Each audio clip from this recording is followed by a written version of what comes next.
meeting of Thursday, January 26th, to order at 7:03 p.m.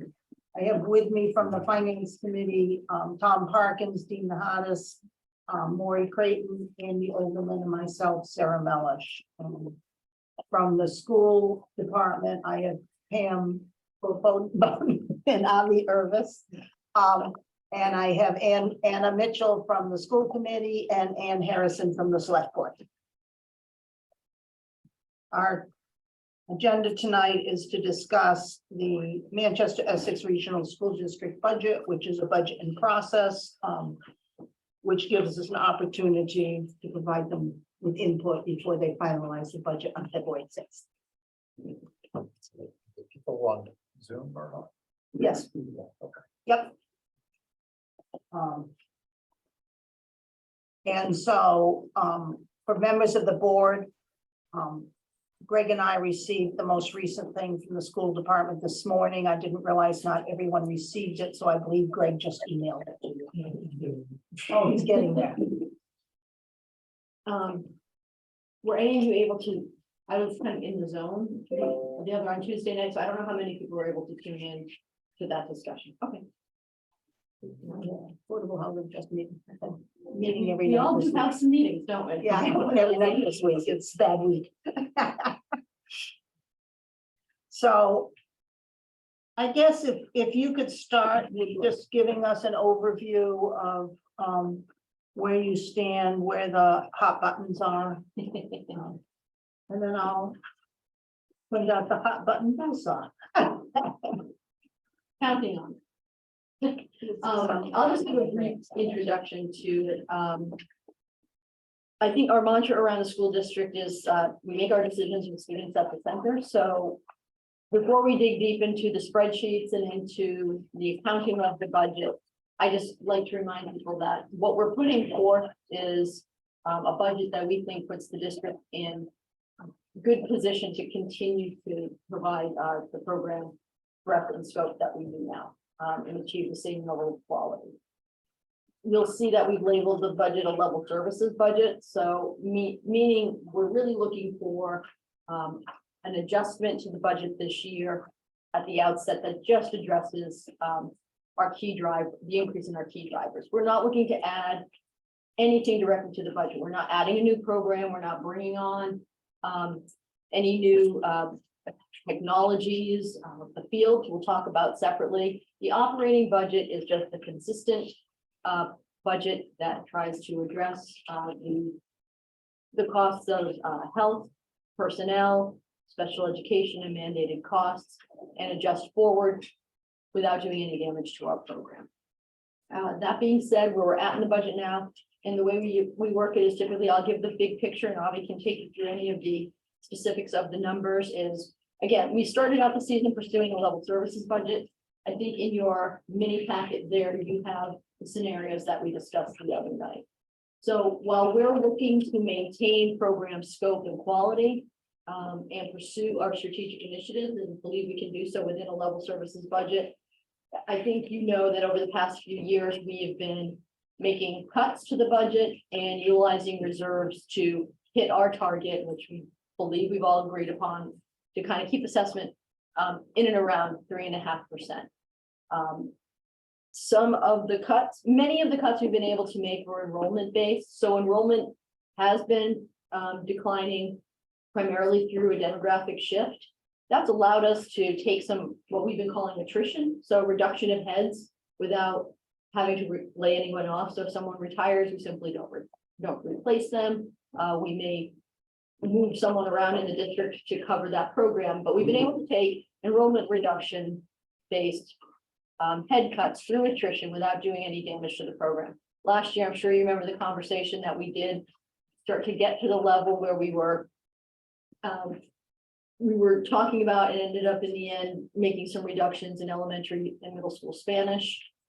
That was our first cut that impacted programs. So you'll see we have an ongoing discussion under the scenarios to look at a potential reinstatement of that, along with some other items, which I'm happy to explain if you have questions about them. I think, don't don't look at that reinstate and stabilize column, the green column, which is currently under discussion. That isn't our ending point. It's our current discussion point. Based on past year's budget, my guess is we end up somewhere in between, hybrid, so to speak, of the level services and the stabilized budget, or all the way back to level services. We started to the other night get into some of these things. We're going to come back next meeting with a little more detail on them and talk about them in depth.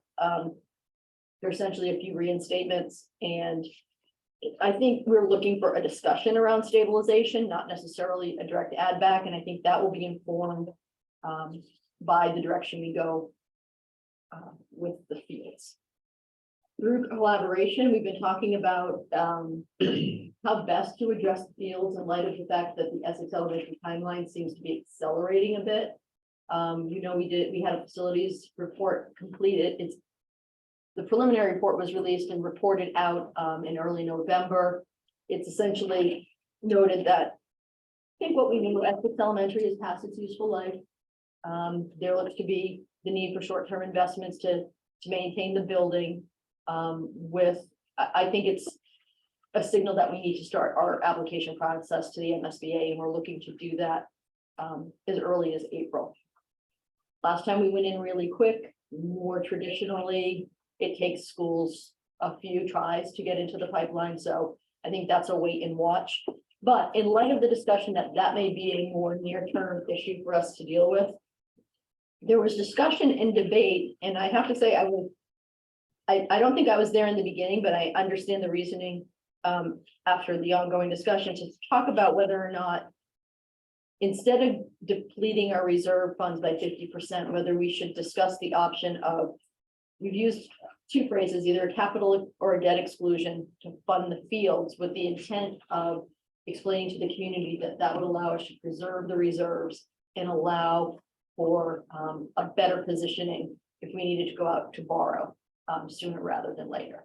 So the interplay between stabilization and the strategy around the field replacement, I think would be dependent on which direction we go. So when we added stabilization as a discussion point under the reinstate and stabilized budget, we were thinking we would be going into next year with 50% less reserves. They would go to address the fields.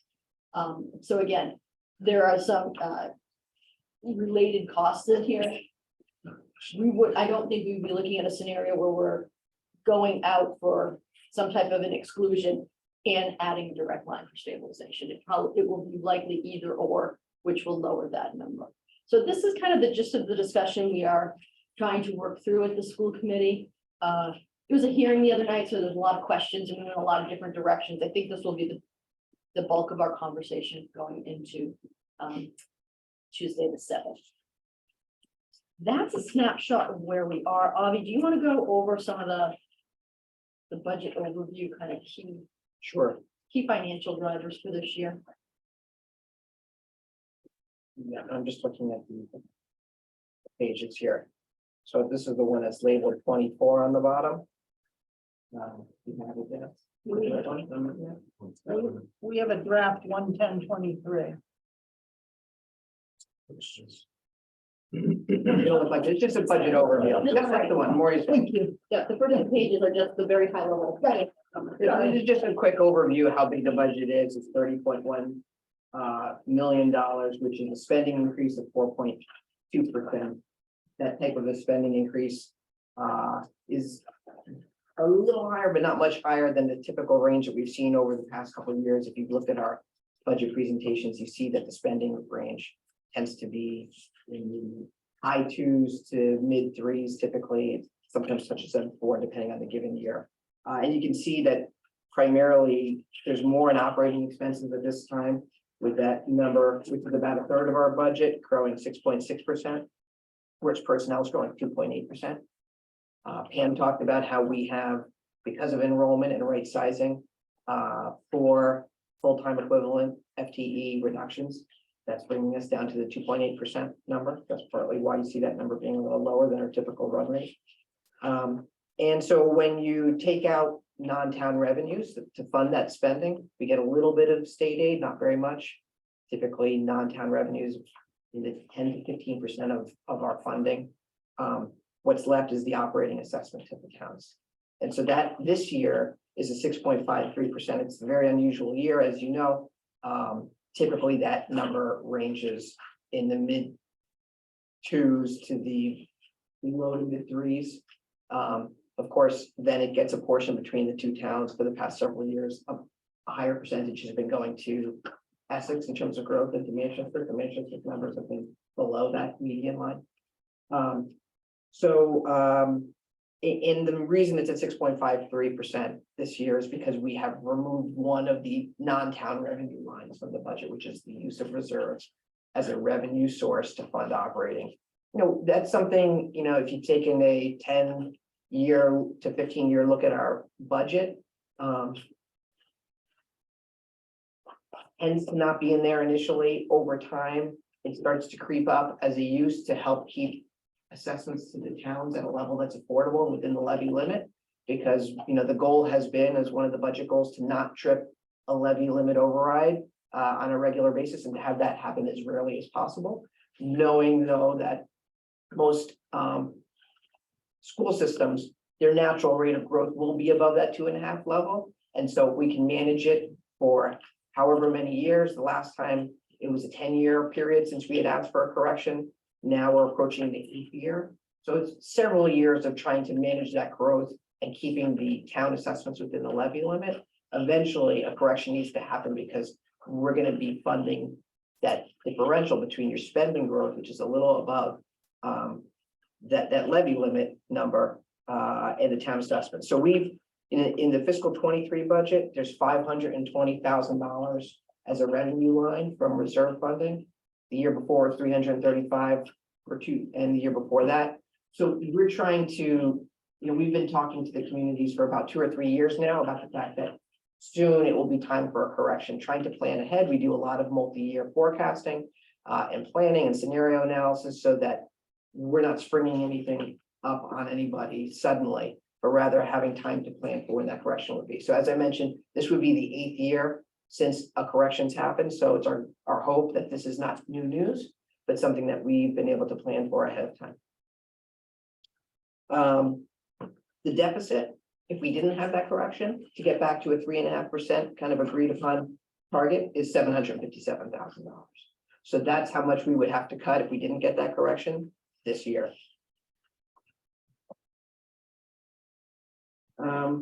The other numbers I think that are worth just talking about are reserves.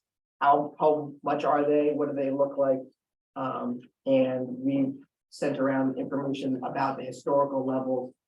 Like the towns, we tried to shoot for a benchmark of around 10%. In past couple of years, it's been a little bit higher, but as we're starting to commit them as a revenue source, we're in danger of bringing them down. We also have some short-term reserves that have been happening in our stabilization account. Stabilization is a funding source of reserves that can be used for facilities projects. We took money that we gained on interest income, and we borrowed money for the memorial school. We borrowed up front, and we had an unusual amount of interest income. We agreed with our member towns to commit that to stabilization to fund capital projects. So capital income stayed with capital projects. And we have been using that on things primarily equalizing our program at Essex Elementary, because they have a school that's about as old as Memorial School was. So that includes a playground replacement, technology upgrades, security upgrades, things to make sure that that building is as close as we can get an old building to be from a program student facing basis. So that was about just under $1 million of interest income that we got from borrowing money and waiting for those capital funds to be deployed on the construction project. And it's all in a dedicated account for these facilities enhancements. So that's going to be spent down by the end of 23. Most notably, as Pam mentioned, we've got the turf fields coming up. And as of now, that would certainly take those funds down and require use of other reserves as well. So you can see the other sources, E&D, the excess and deficiency account. That's what regional school districts have for essentially end of year savings that can accrue over time. The school choice is a program that we have where we take students from other districts And we are reimbursed approximately $5,000 per head from the sending community through state aid funds that transfer over. That reserve level has been fairly stable over time.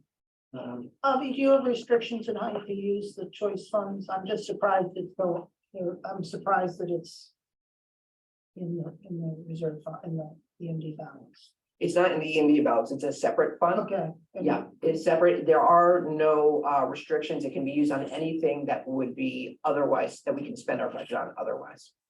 But we've tried to keep it stable, and I would say for the past 7 years or so, what we tried to do is just spend the annual income on annual operating expenses, because that's, you know, a portion of our student body. Now, I want to say it's about 50 students are bringing in that income, so we try to spend the money we get every year, so we don't raise or lower that reserve fund. Bobby, So there's sorry, the percentage reserves that you're reporting, is that, does that include stabilization? So are you on this one that looks like this, slide 32? No, I'm actually on that reserve spreadsheet that got. Okay, if you go to so that's where we're ending for 22. What page do you want? If you go to the next one, it gives you where we're at and what we're planning to spend for this one. Yeah, and you can see we measure as a percentage of the operating budget. Our capital budget is really just debt service. It's outside of the levy limit for taxpayer vote. So that's how we compare it to the operating budget, because that's really what we're trying to see, what we might need needs for. Our capital budget doesn't take on anything other than debt service. Yeah. It would be a lower percentage if we added that in. And our stabilization fund for the town is kind of hard to get to. It has to be through town vote. How is your stabilization? You cannot put money into it without it going through town meeting. Yeah. But once it's in there, it can be appropriated by the school committee. Okay.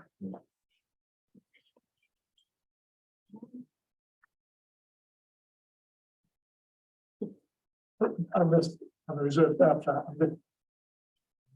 Starting with the numbers. Yeah, the numbers The school add up. choice. We show, Oh, there's something wrong there. yeah, that is, I'm not sure what that is. And the total doesn't add up either. Right, Okay, so I don't know if it's concerning. This got adjusted yesterday. And so let me pull up the actual numbers from my spreadsheet and I can tell you what the right numbers are.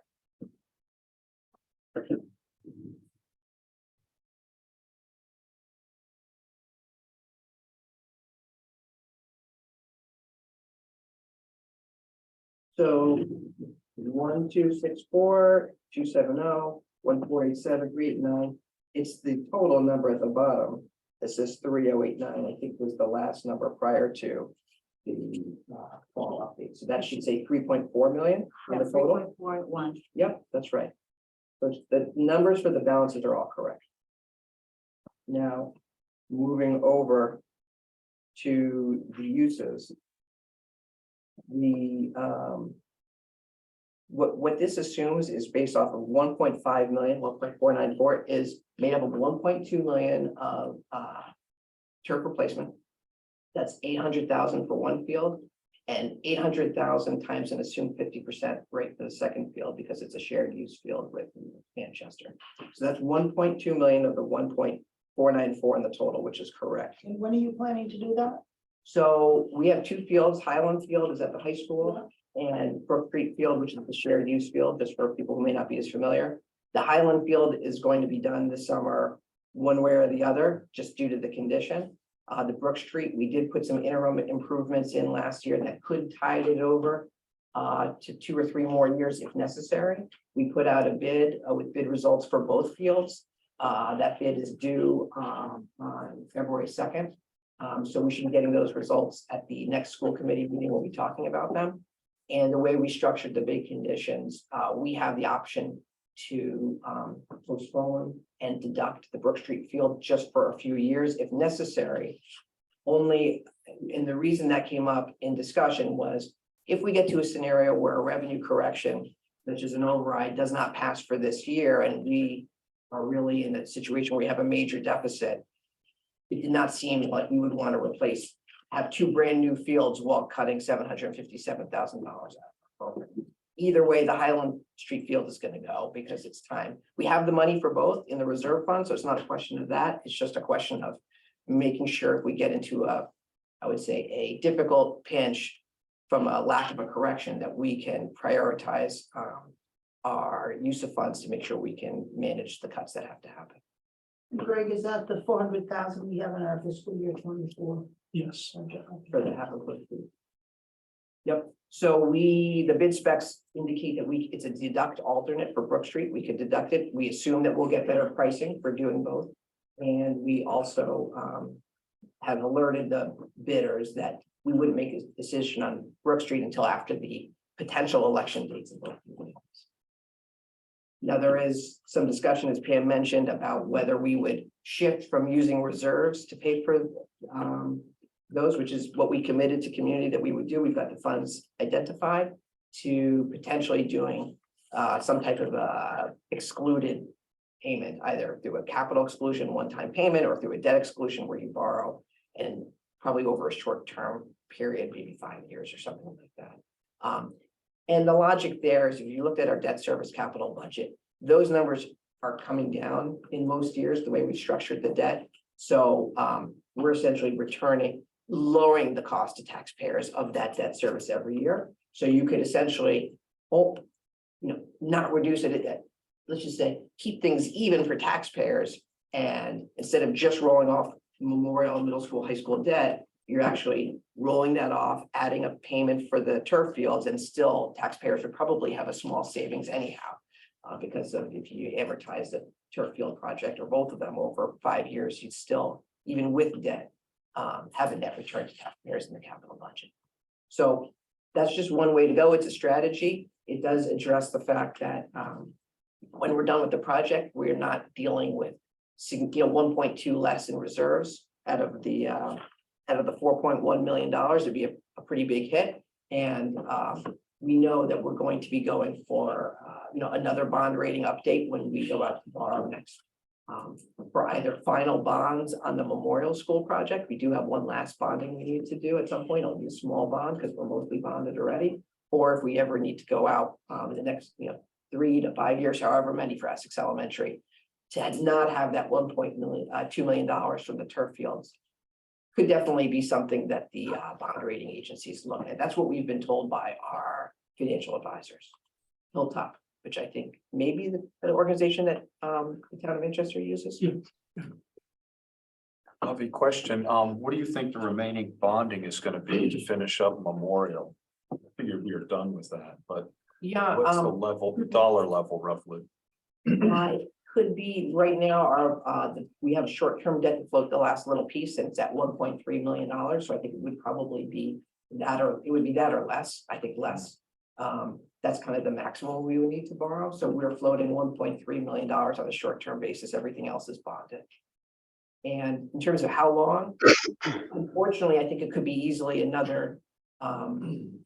Our capital budget assumes we're going to roll it in the next couple of weeks, have payment due a year from now. I think there's a good chance it might go even another cycle. The only reason I say that is we've heard from our project management firm that MSBA, the Mass School Building Authority, is very slow on its final closeout. And until they close out, you're typically not allowed to bond a final payment. We get tax exempt status, obviously, for our bonds, and bond counsel, won't let you over borrow for something for which you might be receiving a state grant. We've got a contract. So with MSBA, that contract being open, it's got to be the final number is. Again, it's a very small number in terms of the total debt we borrowed. I think the first one was, I believe, 35 million, followed by 3.23 million. So that's about $38 million. So on this last piece of 1.3, I don't think it's a significant cost issue, but it is an item you want to close out and move on, especially if you've got a new project coming potentially with Essex Elementary. Hey, Sarah, can I ask a quick question? Yes, go ahead, Mike.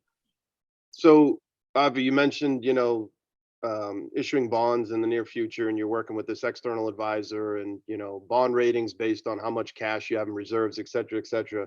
I mean, can you forward along a request where they do kind of I guess I'd call it a scenario analysis, meaning, if you have X dollars or X percent in reserves, that results in a rating of this, which means you're borrowing at that rate versus, just so we can kind of, look at different scenarios. Sometimes it might be worth it, right, to have the extra cash to get the better bond rating and the better interest rate, but maybe not, right? Maybe you're only saving 10 basis points, in which case it's not worth to have, 15% in cash versus 12%, whatever. Just, it'd be nice to look at a scenario analysis. Yeah, I think that's a great point, Mike. And, in the past, when we get to bonding strategy, we have tended to bring in the town partners to kind of create a little working group. We bring in Hilltop and we do run scenarios like that. For Memorial School, we did a lot on, should we borrow up front? Should we borrow over time? Should we do level principal? Should we do level payment? And I think you're right. That's something we would want to look at just to make sure that what we're thinking makes sense. The comment initially came from them because I just said to them, I just want, we're about to roll these bans. And I said, I just want you to be aware of the fact that A, we're going for a revenue correction this year. And B, we have $1.2 million of capital projects on the turf alone, 1.5 if you look at the other items that I mentioned, which are security updates, by the way, that the school committee has reviewed mostly at Essex Elementary. And they said, yeah, well, they're going to be a bond rating agency will be glad to know that it's planned on the capital side, but they're going to want to know what your plan is to get back. But to your point, it might be quantifiable, even if they say, yes, we're not happy about it. If it doesn't make sense financially and the net present value is better, this is something that's going to be eventually funded through the capital budget, which is 100% funded by the taxpayers through the towns. There's no, state aid to offset that. So I would be, I think you're right. We need to go through that and we need to have town representatives involved in that decision. Yeah. I just look at it at a high level, town of Manchester is obviously AAA rated. We're a good credit risk. You flow from us in the town of Essex. Town of Essex, I think, is AA. So I mean, we're all good credit ratings, right? I mean, Yep. So I'd be very interested to be part of a team that looked at that scenario analysis. Great. Thanks, Mike. Great, thank you. Yeah, I think you're right. We have heard, Mike, that town ratings is just as important as our own financial situation. So I think everything you're saying is spot on. Right, because end of the day, we fund you guys, right? So I would almost think our credit rating's even more important, no offense. It probably is. It probably is. I mean, that's just how the money flows, right? That's all, Right. We have to take care of ours as well. So, yep, I look forward to that. And thank you for the suggestion. All right, thanks. So I think those are the high level, overview. We kind of gotten into a little bit of the capital side, a little bit of the reserve side. And I'm sorry, some of these slides, we were making some adjustments in real time before. So I apologize about that. But again, the number for the total, because this is important, is 3.4 million. And we're looking at the total to be spent through summer is the 1.494. So I apologize for that error. And that would take you to probably just above 5.3% as shown here. But I think you get the basic picture. We'll get you out a corrected slide. Apologize. Is this being spent through summer 23 or summer 24? Well, it's going to be summer 23 if we do both fields, but if Brook Street slides, that could turn into summer 24. So initially we were talking about it being definitely through 23. I think, we have to see how that plays out based on, I really think the operating budget will have a big impact. Will our expenditure be going out in FY23 or FY24? Like, when would the payment actually be? It would actually be, there could be some very small bills, mobilization in 23. The bulk of your payments are going to be in 24 for work that happens over the summer. And I would like to think that it'll be done through the fiscal 24, but this here summer 24 reference on the header, we technically could push it into 25. But just remember, these are reserve funds. They're not through the operating budget. And so you're not dealing with necessarily a town meeting type of fiscal year requirement. If we spend it that way, we're not spending this. Yeah, my only concern is the match that the town has to come up with. So we have to get it into our budget. That's We don't have correct. it in And that 23. factored into some of the conversation that started at the meeting the other day, which is how we were approaching it, then some discussion about how we might think it. I think we have a lot of thoughts around and questions and strategy discussions around messaging it, if we are doing an operational ask, combining it with a, debt exclusion or capital exclusion. I think there's some ongoing discussion whether, which is the appropriate method. That's two significant asks at the same time. So I think there's a lot to discuss and think through. We're very interested in kind of what this group thinks, because it's certainly nothing we can do on our own. I know there's a lot of conversation around reserves in terms of borrowing in our credit rating.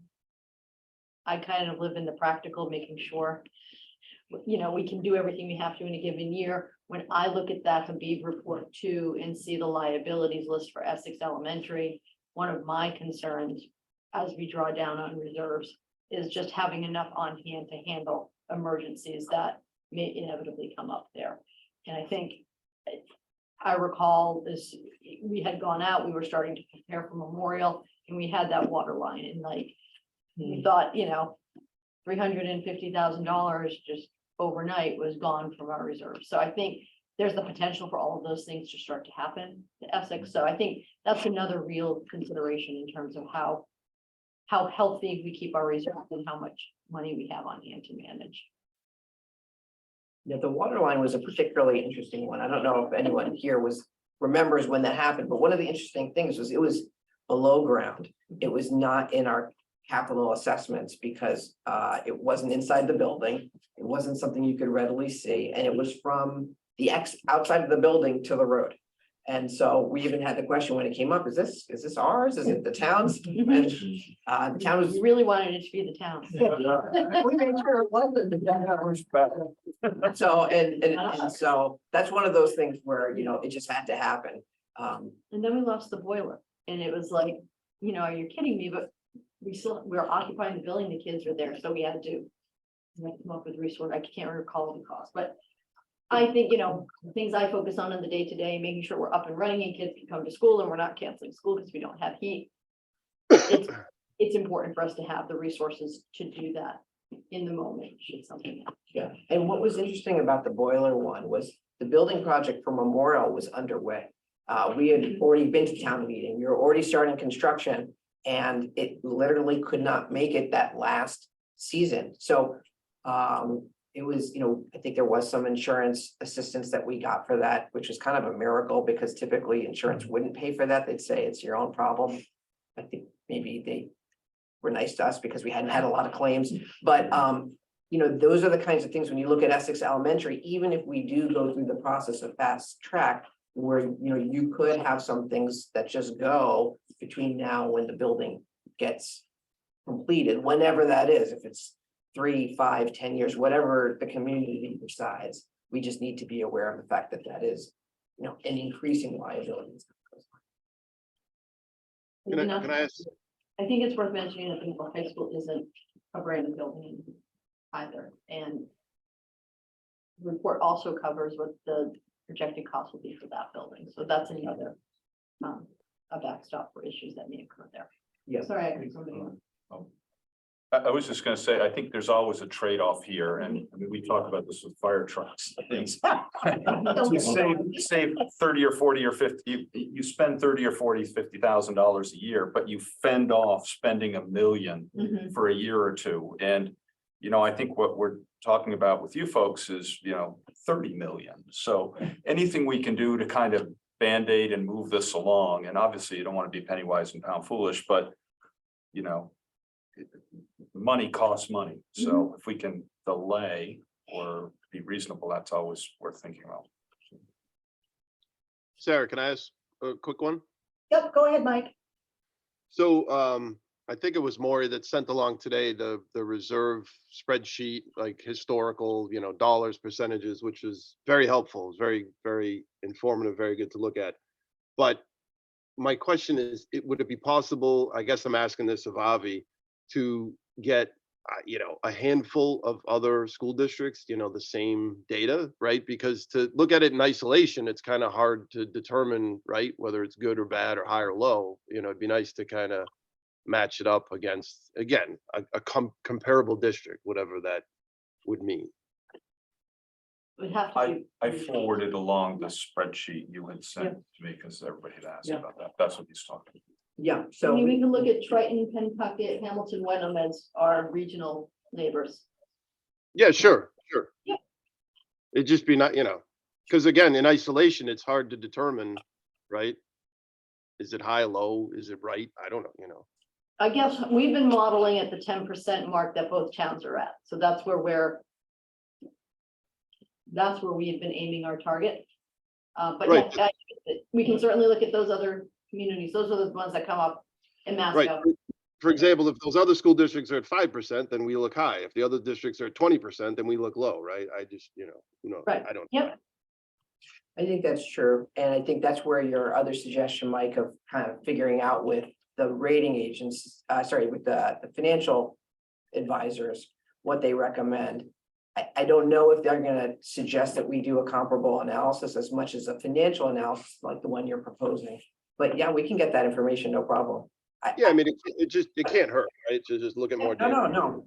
My goal would be that we would be high performing in that area rather than average performing. And primarily because our goal is to not send bills to you guys when something goes wrong and to also have some stability. And we've also seen that from an operating standpoint, we would never want to assume that if there is a revenue deficit, that it would need to be addressed in 1 year's time. It takes time to explain what's happening. You want stability. And so when you look at our assessment numbers and our spending numbers, what we really tried to do is budget for stability. And at some point, that's when the reserves come in. So, but yes, we can certainly get that data. Thank you. So, but where it is now, according to the spreadsheet, as of 2022, 10.7%, that's. So it seems like it's on the mark. Yeah. Okay. Yeah, and the issue is when you look at the slides of what we plan to spend in the coming years, that's where, knowing that you've got $1.45 million going out the door. It's really between that and the fact that we have 520,000 as a revenue line that grows over time, because the gap between stable spending for level services and the 3.5% target can grow over time, over 7 to 10 years. So between the 520,000 that we've got this year, that would grow to 756,000 in fiscal 24, plus the $1.2 million. That's why we're trying to look a couple of years out ahead. So I don't think we're coming to say the crisis has already hit us, that we've already lost the money. We're saying, here's what our look forward model looks like. And I think the turf fields those are real items that are going to happen. And so we kind of need to act before we hit that point. By suggestion, but it's really up to the community to decide what the right timing is. So go to the reserve snapshot, under the planned capital investments column. Yeah. There's the 270K for facilities rental and stabilization at 389. How are those? So this is the one where the school choice number is supposed to be the delta between the 1.494, which is the correct number. That was what Anna was pointing out to us, that we're I just see. setting up. Okay. So if you take those two, what is that, 679,000? That gets you 321. Just around $800,000 would be the school choice number for what would need to be spent there to hit your 1.49, of which 1.2 is the turf fields, and the remainder is the other capital projects that we're going to be doing for security, as well as closing out the analysis. Okay, I guess wasn't understanding why those facilities rental and stabilization are under a planned capital investment column. That's what they're spending. They're using it, they're using the dollar. Okay, you're drawing from that. Yeah. Okay. Yeah, those will be so the first column is balance, the middle column is use. got We you. can make them negative, might make it a little clearer. And then the second one would be ending balance. Okay. And it certainly doesn't help that there's just a big zero there where there should be. Yeah, yeah. What had happened was the second slide was, we had done last night's presentation, what this slide would look like if we had done a debt or capital exclusion. And so in those, we had zeroed out some of the reserve slides because we wouldn't be pulling down on the reserves, and somehow that slide accidentally turned into this one. So, Okay. my apologies. That's right.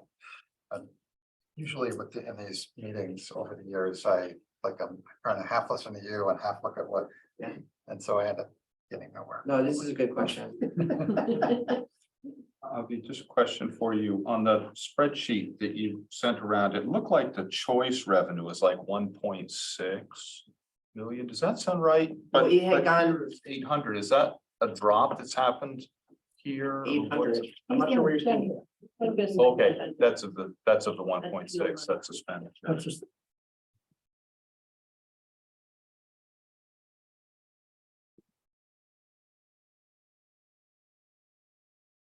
That's if they take the church bills out of the reserves.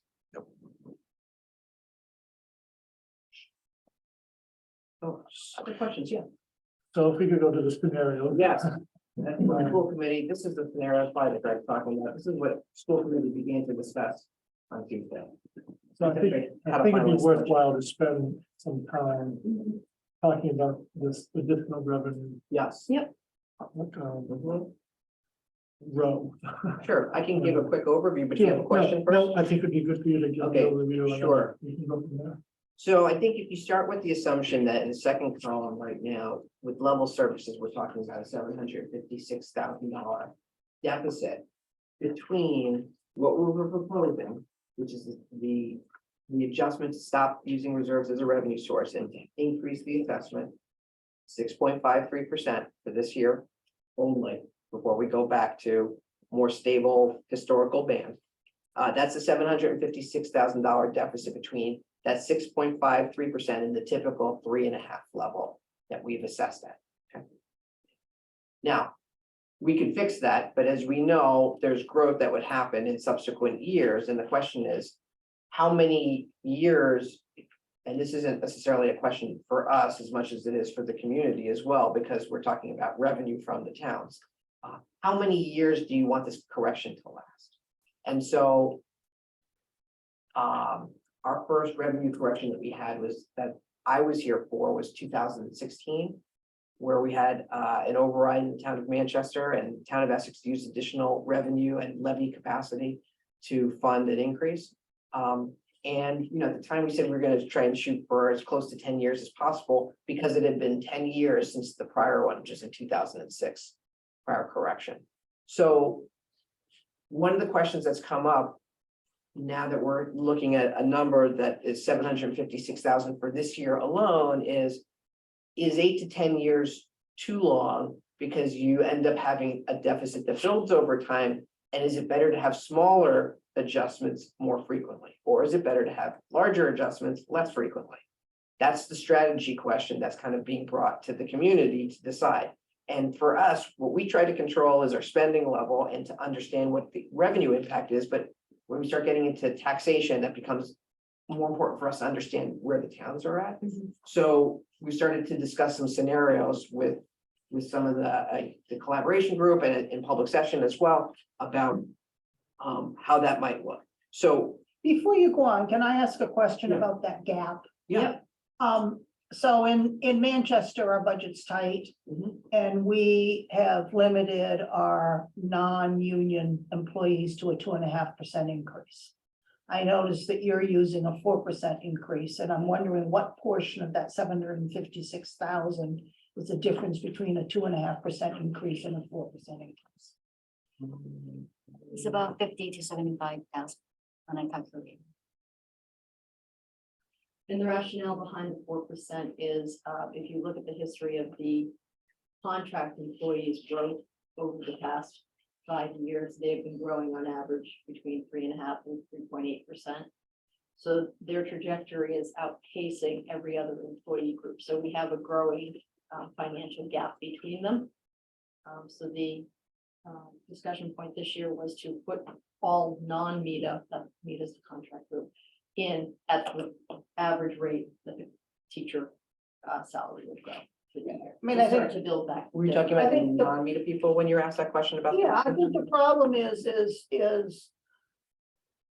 under Prop 2.5, we can only increase our taxes 2.5% a year, the levy capacity, and therefore we limit our non-union employees to 2.5%. It's hard for me to justify voting for extra funds for the school if you're paying your non-union employees 4% and we can only pay our non-union employees 2.5%. It just seems to be a dichotomy there. One of the issues that we're trying to address, not only is it in the lagging wage growth between our two different employee groups, is we have supervisors being overtaken by teachers in terms of their salary. So you have people who have 12-month supervision responsibility of faculty who are at or on the verge of making less money than the people that they supervise who work a shorter year. So we have to make some corrections to continue to hold employees, and we're out in the market to bring in two more people, be competitive with our neighboring schools.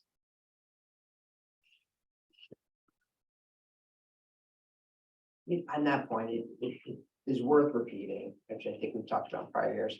All of the teachers' contract compensation that we do is heavily benchmarked against other communities. Mhm. So it's certainly not a situation where we don't look at what other contracts do and to make sure that our structure for how we pay, but also the rates are very much comparable with other communities. That's something that we go into the process with, and we also go into the process with the whole concept of trying to get to a sustainable contract that doesn't, alone, there tend to be 3-year contracts is the standard. And so we would never want a scenario where a 3-year contract would make our budget unsustainable from a levy limit standpoint. So we have to find other ways to fund those contracts in a way that matches comparable communities, but also doesn't break our budget. It is a tension point, but it is something that every school district has to deal with, and we're kind of not alone there. So is that the supervisor, is that like the head of a department that's not part of NETA, but Principals, principals? deans, Okay. teacher assistant principals. And we're looking for 2 additional this year. Not additional replacement. We've had people moving on. Yep, we have interims in place right now.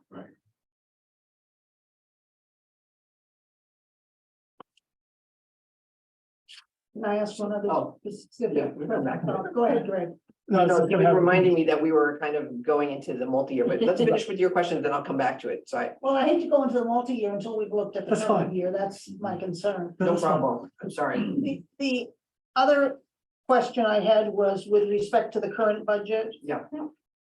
When I take the number of students, and I went back to 2022, since that's the only student enrollment we have.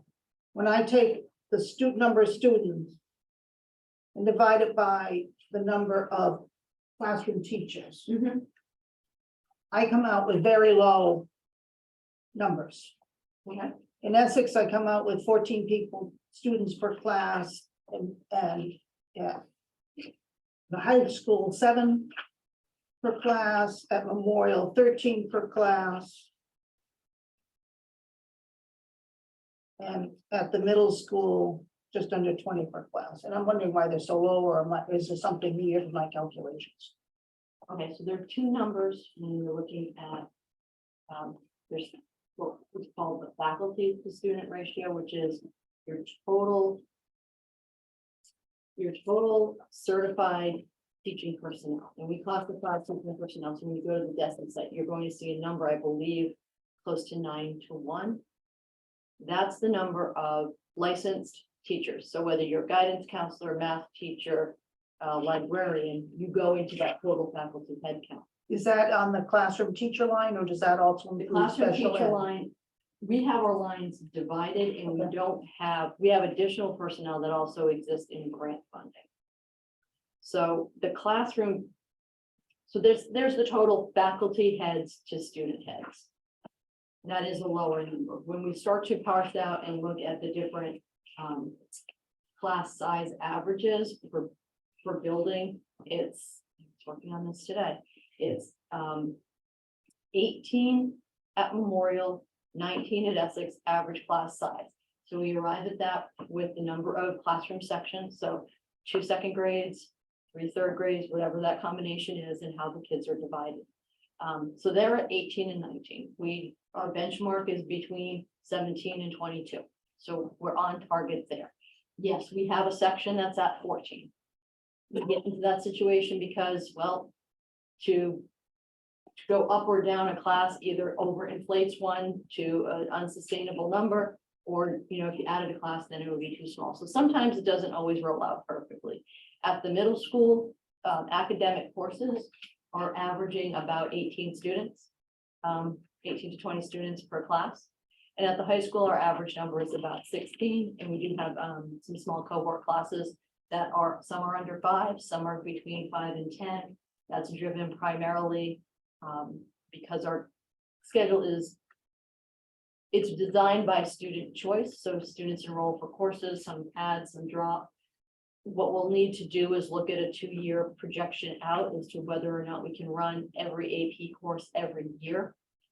If it's not sustainable to do so with the number of students we have, then we're gonna have to change our program offering for kids and basically tell them, we'll offer AP once every other year, particular AP course, so you need to start to plan ahead in 9th grade. So that we're watching it. We're looking at some comps. I don't believe we're performing very differently than others. So recap, 16 to 19 are our average class sizes, with the larger class sizes right now at the elementary, because that's where we've been making our heads reductions. So there's been a lot of discussion about this. Our enrollment is going down, but our growth rate doesn't really change. We looked at our staffing and broke it out by general ed and special ed, and what we looked at the other night is since 19, I think our student enrollment's gone down about 11 or 12%, and our general ed teachers have declined about 9%. That's about 1 FTE decline for every 20 students, which is right in the middle of our benchmark. So things seem to be jiving in terms of how we're managing the enrollment decline. The enrollment decline offset from faculty decline gets wiped out because we've had increased need in student services and special education. And they don't run but on a pure enrollment driven formula. They run on identified need by their individual education plan. So the overwhelming majority of our students are on an IEP, a specialized plan, and they're serviced by a liaison, but they're placed in they're in inclusion classes, they're in the AP class, they're in the 9 honors English class. So they don't have a standalone number. We have a series of specialized programs. I think we've talked to you about them before, that are programs that we have on site for students who would likely otherwise be in out-of-district placements. So they're the right thing to do by students. First and foremost, every student deserves to be educated in their hometown, in their hometown school. But there's a real positive financial benefit to it, because if they weren't here, they would be in an out-of-district placement. And what we're seeing now in our out-of-district placements is we're trending to the $100,000 mark, with some pretty excessive transportation costs on top of it. So we do have a series of specialized courses, everything from the dyslexia program to behavioral program to what we call severe special needs. So kids who have some real physical challenges that they have to deal with. Those sections require a higher degree of staffing, and by state regs tap out between 6 and 8 students per class. But I didn't include the special ed teachers in my No, I know you calculation. didn't. So what teachers are in the classroom teachers line that aren't teaching kids? Because these numbers are coming out much lower than what you're saying. So are there people in the classroom teacher line who aren't really teaching? Or why did the numbers come out so much lower? I don't understand it. What I'm, Interventionists, sorry. go ahead. Yeah, you have like, for example, interventionists who might not be special ed, but might be working like a math interventionist, for example. You have we have, I think, at the one for the elementary level, one for the middle school, high school technology integrator. It's a standard position that you see in all districts, which is basically a person who makes sure that teachers are understanding how to use all the technology that you have. So it's not just sitting there and something that you buy doesn't get used well, with baking it into instructional usage. We have specialists who teach things like art or foreign language is actually a class section, so I wouldn't do that, but art, music, PE, those would all be in quote unquote classroom. But there's sections that would be taught as sections. So I guess they're teaching too. Just seems really low to me. If you pull, I'll send you the presentation from last night. Everything is broken out into subcategories. So for content teachers of general education, we have 77.4. Yeah. Those are teachers who would be assigned a core course like math, English, social studies, science, and world language, 7th grade through 12th grade. You'd be a classroom teacher of grade 2 at the elementary. And then for specialist teachers, in the specialist teachers, class size will build at K-8 builds off whatever the classroom teacher's class size is. Because they move as a cohort throughout the building. So if I'm in grade 2 with 18 kids in my class, my art class is going to be 18 kids because we're going to pick up and we're going to go to the art room together. So for general, So you have two teachers for that class of 18. because Yes, one's and an when art you teacher get to and the one's high a regular school, teacher. Okay. it's important to think about the fact that students at the high school take on average 6.5 courses. We'll have students who have 6 courses. We'll have students who are taking 8 courses. It takes approximately 1.2 to 1.4 teachers per 20 student schedules, right? It's a higher level because they're taking more than just the typical 5 standard class course.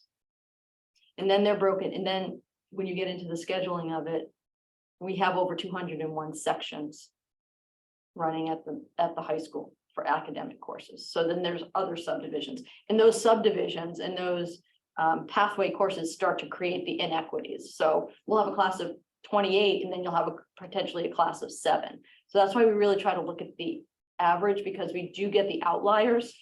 But some of that's driven by the fact that I'm trying, my schedule, I may be trying to take chorus and French AP and a comp sci AP. And all of those classes don't always mesh well together.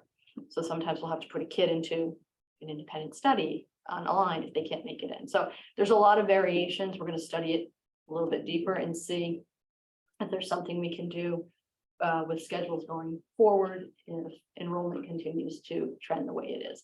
I think we're starting to see it flatten out.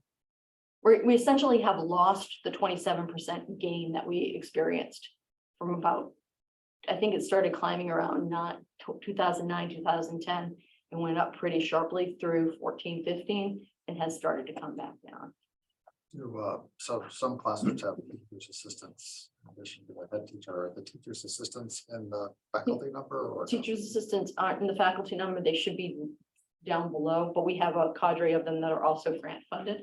Okay, We have a very small handful of what we call general ed TAs, so that's like a kindergarten teaching assistant. Yeah. The majority of our teacher assistants are special education, and that's where we see one of the largest growth areas. It's a 35% growth in TAs from 19 to 24. Those directly relate to the specialized programs, because severe students tend to need a one-on-one. Could be anything from a medical assist to a directional or behavioral assist. Programs tend to have additional hands in them, and sometimes 2 teachers. Sorry, I sidetracked. No, I think it's a good question. It's been coming up, and I just We're have happy one to question speak to it. too. On the enrollment page on the budget package, page 15, it talks about school choice out. And those numbers have run about, I think it's 11 this year, 14, 15. Does that include special ed, or is that people who basically live in town but decide to go to Gloucester or go some other school, and we compensate for that? we don't pay out. It just gets reduced from our chapter 70 in. All right. And in looking at that number, we've always had someone who might choose Gloucester because there's some tech ed programming there. We're seeing a few more heads go to online programs. The state has some, like they call it TECA. They have an online program, which if you enroll in the state program, it's considered a school choice option, and the money will funnel to them. So not everyone hated being online during it really is a fit for some kids, and they opt into that. It was a little higher though during the COVID phase, and it's kind of come back down from about 15, 16 kids down to 11. You can see the historical numbers. And so I did want to make sure you could see on page 16 of the full budget document. You may not have it with you, but you just referenced that you only had the enrollment for 22. We do try to include the historical enrollment as well, just because we know people like to look at those trends. So that's one place you can go if you want to see what's happened in prior years. Yeah, and do you track also even private? What are your- Well, it has Right. become something that we've talked about this year quite extensively, at school committee level. The short answer is we do track it through an opt-in response process where we ask people to provide the information at private schools. Some do, some don't, and we have tracked that. And so we've run some reports because that question has come up about, what's our sense of how that's changed over time. Your sense is it's running pretty stable. It runs very stable. K-8 is almost rock solid, is probably too strong, but it's pretty flat. We're experiencing a spike right now is between 8th and 9th grade, and we're trying to sort through what that's about. Lots of theories, but the high school working through their school council is going to be surveying kids, doing an exit survey if people are choosing out to private schools, taking a look at the different private schools and what they have to offer. Line space, they have small class sizes, small faculty student ratios, they promote that. But we know sometimes like St. John's, it could be their athletic program, it could be philosophy of the school. So we're going to try to dig in and see if we can learn and if it's something that we can address in our programming in any way. And what causes us to have school choice students with special ed tuition out? I would think they would get the same special ed education out whether they were in our district or their original district. So sometimes, I think this is one of the things we talk a little bit about every year, which is when we offer school choice seats, it's a blind lottery. It's not an application process. We don't know this, and we know the students' names because their parents fill out a form that says, I'd like to be placed into the lottery. So literally every year we put numbers in a hat and we pick those numbers out and the numbers correspond to the name on the list. So what has happened in a few instances, Sarah, is students have choiced into the district and had a profile where they were hopeful that they may be able to go into one of our specialized programs, or didn't have identified needs when they arrived, or left because they were not getting the needs met in the school they were in, some various things. And then it's been our assessment that we either don't have room in the current program, or we don't have a program that fits the complexity of the profile. And then they would be placed in an out-of-district placement. That's done with the knowledge of the sending school, and it's billed back to the sending town. Yeah. But because they've choiced in, we manage that case until they graduate. And we do not, for that reason, include those numbers in our added district. Numbers certainly not in the budget. That's, Okay, yeah. that number will be reimbursed us in the subsequent year through the school choice revenue receiving. And so we charge those tuitions to that fund and know that the money will get paid back in the subsequent year. And that can account, by the way, for small variations in the school choice balance, by the way, that you'll see. Yeah. Because we try to keep the spending stable to the kids who are coming in that we get for that year, but that waiting for that reimbursement can have a small impact on that balance. So that management is really an administrative financial management, not a school program, IEP, whatever. It's not teacher involved, it's administrative and financial, right? Yeah, it would be the director of SPED, or director of student services, and a team chair, because we do manage the IEP. So we'll have to send our team to the school they're attending to do the annual eval and participate in those meetings. And of the school choice students, not out of district placements, but what percentage are in-house special programs? The last time I did that analysis, school choice and students ran at the same about the same percentage find as our typical as our resident students, sorry. So it's around, it will trend between 15 and 18%.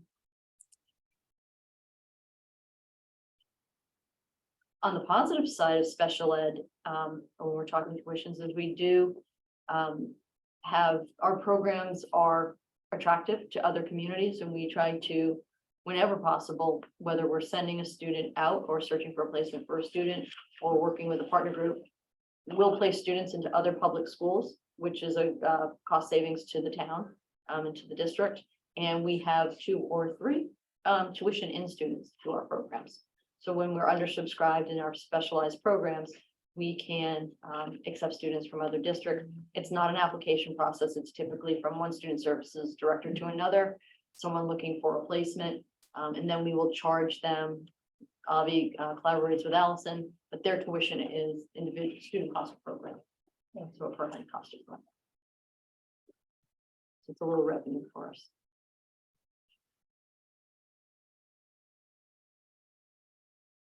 Any other questions? No questions from the. I was wondering about on the state aid number. Do we request an amount from the state and just see what percentage they give us, or it's just whatever they give us? Formula. There is a formula, so The there's, formula that's driven not by us, but by our enrollment and the makeup of our enrollment, composition between grade level as well as general ed versus special ed, and also some statistics around income level that all go into a statewide formula that is applied to everyone, as well as, most importantly, income base of the communities. And so that is definitely a factor. The state assumes that based on the income level of the member community, X% of what the formula would otherwise dictate will be covered by them. So we tend to be a minimum aid community. and that number doesn't really get finalized till pretty late in the process. Yeah. that's right. Sometimes July, sometimes after July. And we're pretty good on estimating it though. It's gotten a little better, yeah, and we're at a point where we typically are eligible only for the minimum aid, which has typically been around $30 per student. Last year it was $60 per student. So even if your enrollment is going down, they guarantee some level of increase, understanding that costs will increase. But for us, that's still been in the 1 to 1.5% level, which is below normal inflation of costs. So has not been the best news out of state aid. We are keeping an eye on a couple of things and working with our legislators, see if they can provide us any relief for escalating costs and for, we are in negotiations. We talked a little bit about salaries. The state teachers union is using that 8% inflation number. So I think there are a lot of asks in terms of that millionaire's tax went through. There is projected revenue. The state's having a good year. So there's some discussion in accelerating the full funding of the Student Opportunity Act, which is supposed to make adjustments to the Chapter 70 formula. It'll never be a windfall for us. It would be a very incremental gain, but there's potential for some additional funds there. Where we're really lobbying hard is, is it ODD or Out of district, No. The state agency that sets OSD. tuition limits, OSD, operational services approved division. a 14% COLA for all out-of-district tuitions. So I believe that's somewhere between $250,000 and $300,000 increase for us. I know we have increased circuit breaker funds that are going to offset some of that. It just happened to play out just right for us. But, our neighbors, like I'm talking to Pentucket and Triton, sit on a board together. They're looking to make cuts to offset this increase. We're hopeful we might get some short-term relief.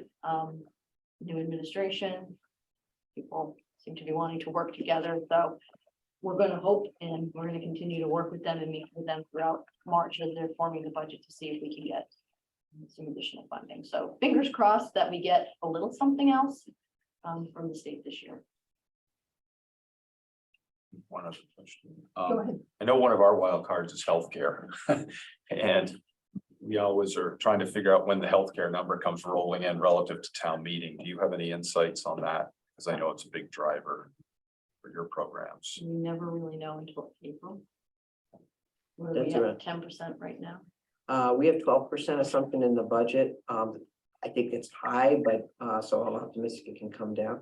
But it's based on what our brokers are saying is the average for district, for communities, it's not districts. Any clients who are running at medical trend, in the past, it's been 6 to 8%. If your utilization is worse, you get above that number. If your utilization is better, you get below that number. And that's been the standard range you've heard me talk about for years. We asked them what the impact of inflation would be, and they said 8 to 12% is the range. We recommend you start at 12%. And see what happens. And so we're in the same process we have every year, which is monitoring claims on a month by month basis. We're running pretty well, but we're running pretty well. We've had some years where it's been worse.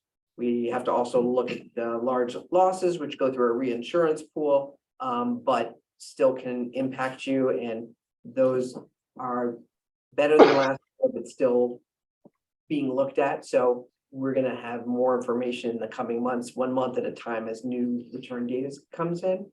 So that could be an area where we see some potential savings, and we're going to be monitoring. You have a question on that, Mike? Yeah, I got one more question here. It's back to reserves, I guess. Okay. And I'll preface the question by saying that, I get that dipping into reserves, every year or continually is a bit of kicking the can down the road, right? Eventually you run out of cash in the bank account. I get it, right? But my question is this: what would the reserve balance look like if we did it one more year, quote unquote, both in percentage term, what would the cash reserve balance be? What would the dollar of that be? Would it be 8%, 7%, $2 million, whatever? And I assume we're talking about, like you said, that number is the 757,000. That's the Yep. dollar delta above and beyond the 3.5, right? That's exactly right. And then you would add to that the Fields. 1.2 million for fields plus the other about 200,000 that's going out for committed projects. So let's just say it's 1.5, it's about 2.2 out of the 3.4. I mean, it's a pretty significant number. Now, granted, if we didn't have that correction, we would probably, rather than just putting in $756,000 of reserves, given that we've been talking about it for 3 years and trying to plan ahead, I don't think I would feel like it would be so prudent to just kick it down the can down the road, even another, well, let me be simple. Yes, we could kick it down the road another year. I think the question is, would it be that way with some type of assurance that we would only be a year? Because if it's just an indefinite postponement, at some point it starts to become, I think, unwise and not prudent to just hope that something happens with one-time money. So I Yes. don't think we're at dollars and cents wise, you're right. It's not necessarily make or break this year, but given that we've been talking about 3 years and numbers are going up and the capital needs are going out the door, and we've got Essex needs that are coming, I do think it would be important to kick it down the road Just for a year. help me get on the math real quick, because you did it too quick for me. So I start with what, subtract what, subtract what? Oh, well, we're at 520, so we 757,000 is one cost plus $1.5 million in capital needs. That's 2.2 million. So if And I we're looking subtract that from at the 3.41. 3.4. So 3.4 minus 2.2. So the remainder would be like 1.2 roughly. If I'm doing Right, so that you're right. down to 1.2 and probably not enough to cover your gap for the following year. Or anything else. that Unless comes you did the debt exclusion for the fields, Once you did the debt exclusion. Yep, which would be. yep, Right. yep. That's right. But that gap will continue to grow. So I think we'll be up to at least yeah. 950 for the next I year. mean, I don't want to get too off topic because this is obviously based on the school stuff, but there is stuff on the town side that looks good, in the near future from a revenue side. So, you know what I mean? So kicking the can down the road a little bit actually could time up with some positive side there. So, So probably worth mentioning, we have the 2 towns to manage through this as well.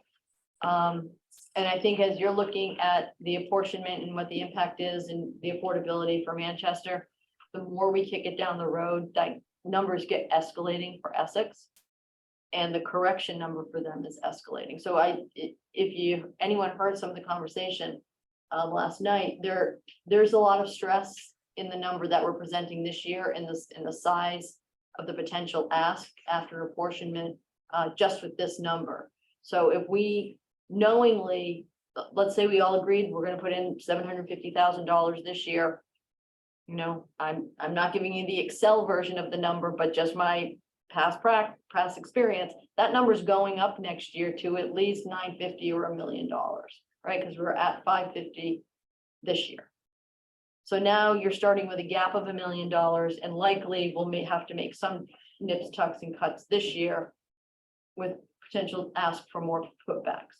So I think we need to consider that as well when we're thinking about the strategy, that there's another town, and right now they're on the side of it where if it's a 5% or a 6% for you, it's a 9% for them.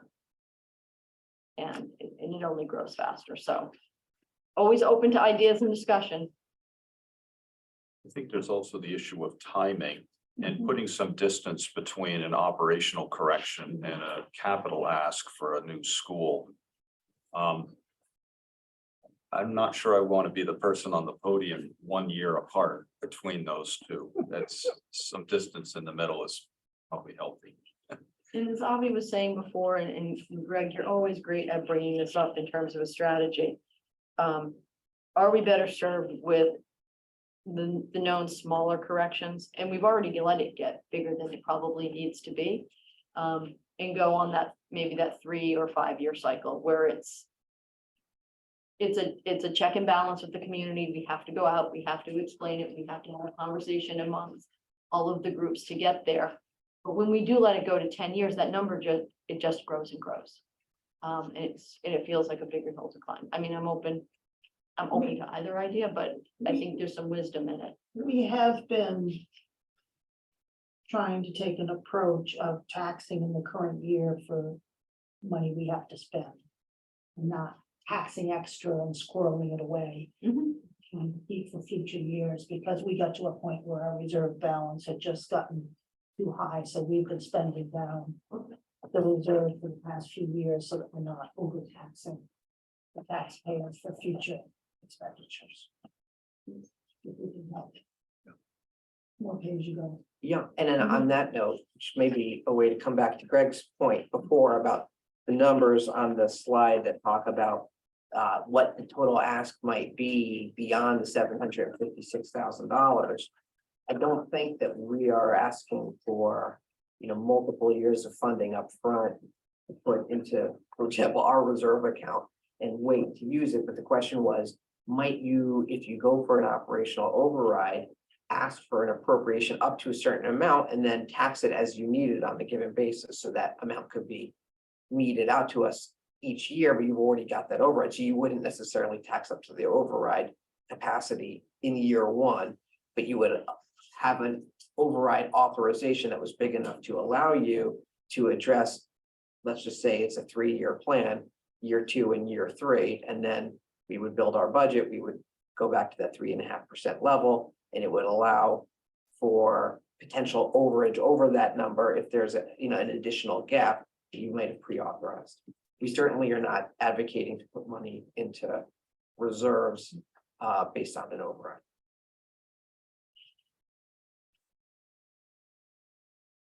So that's, if you look at the scenarios number, I think when you see that the 756,000 could be 1.4 million at the bottom, that would be based off the assumption that there's an additional need for year 2, year 3, beyond year 1, if you're trying to not come back until a 4th year, for example.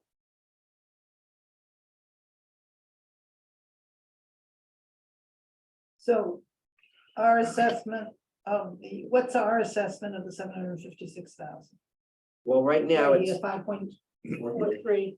That's right, and we're actually gonna update the assessments. I mean, we certify the apportionment 30 days after the budget is voted per the regional agreement. We try to give real-time updates as we know them. We have the EQV, Equalized Property Valuation, just came out. It's a biannual update. That's 25% of our number. So we're gonna run that through, just so we can give an update. to Sure, the that school. will help us. But Well, Essex is going up too. but it's pretty nearly 2/3, 1/3. I mean, you know, we always get worried about the decimal points kind of here and there, but it comes in pretty darn Well, close to. equalized Well- valuation is 75%. And it's Oh, and- 25% in the formula. Yeah, I guess my only comment to that, Maury, though, is if you look at the past couple of years for Manchester, I'm looking at 3.34 assessment growth, 2.76, 2.94, 3.24, 2.05. Those are pretty tight ranges and pretty good numbers, I think, in terms of sustainability. Essex has gone from 3.2, 3.0 to 3.6 to 3.96 to 4.39. So even though it's small numbers, those little changes can make a big difference for them. And that's been primarily off of the enrollment input more than anything else. Yeah. As we've seen that the percentage of the pie has shifted slightly towards Essex. I really want to make sure we're careful on that. The percentage of the pie isn't, I mean, they are assuming a larger portion of it. That's what I meant to say. Okay, They're still paying less per student. yes, if they're Right. not overtaking the pie. the it- denominator's it- getting it is a- smaller. It is a very small move. Hmm. Yeah. There, it's a heavy burden for them and it's moving their number. But I don't see us positioning where Manchester ever becomes a smaller piece. Well, and that's kind of the dynamic that we were seeing 5 years ago and before. Mhm. You know, is that Yes, we were bearing more of that, you know, that's relative, right. relative burden. That is true. So we get it. Yes. This is where the enrollment boom happened. Yeah. Right, we, just tracking against the two elementary schools, because they're the most simple to follow. Yeah. We were increasing, I mean, we were at 435 students at Memorial when we were going into filing our SOA. You know, we had kids in closets and converted locker rooms because we were out of space.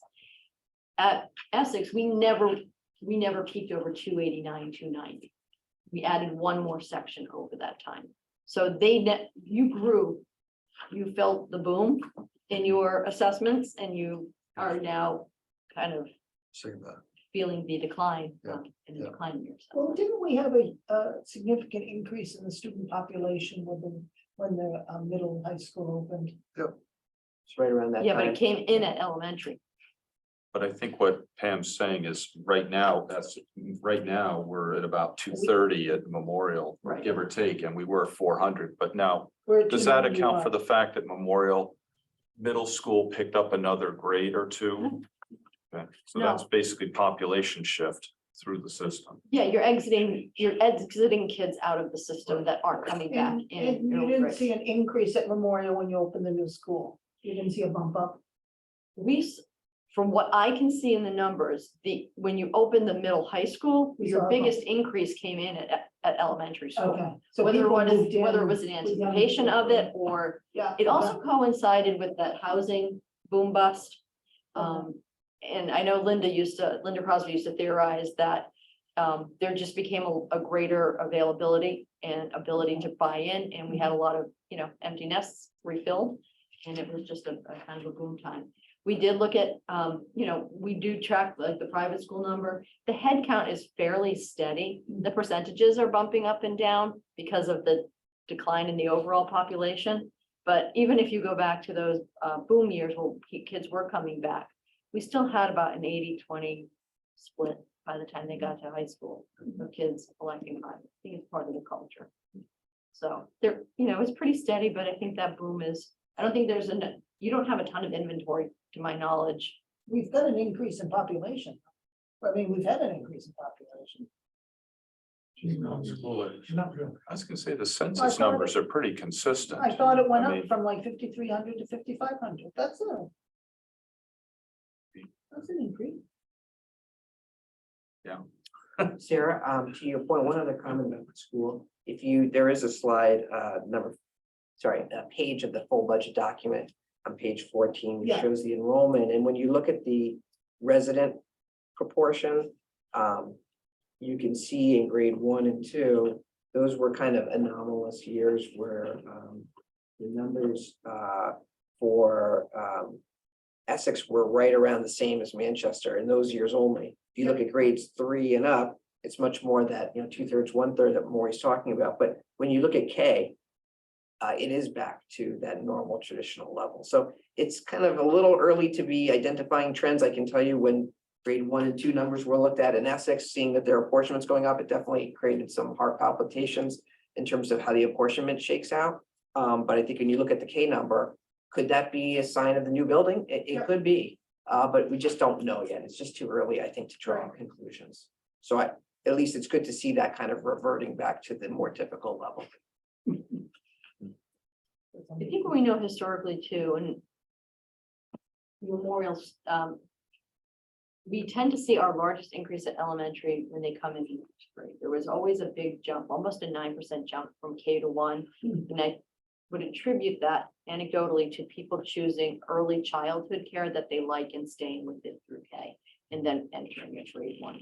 We know people were choosing, I mean, the COVID years were difficult for all, and people chose a lot of other options when coming to school here wasn't one. Right. So it's going to be interesting to see how things might shake out over the next few years as we restabilize and people may come back from options they chose when they were in COVID. We had some immediate in and outs, but I think we may see some return at different pivot points, like the 6th grade or 9th grade as the years move on. Go ahead. I was just gonna say, have you had anybody coming in at pre-K or K and then leaving the system? Because, and I'm just thinking, it's one thing to put a first, second, or third grader in a car and drive them 20 minutes to here or there. It's a totally different deal to do it with a pre-K-er.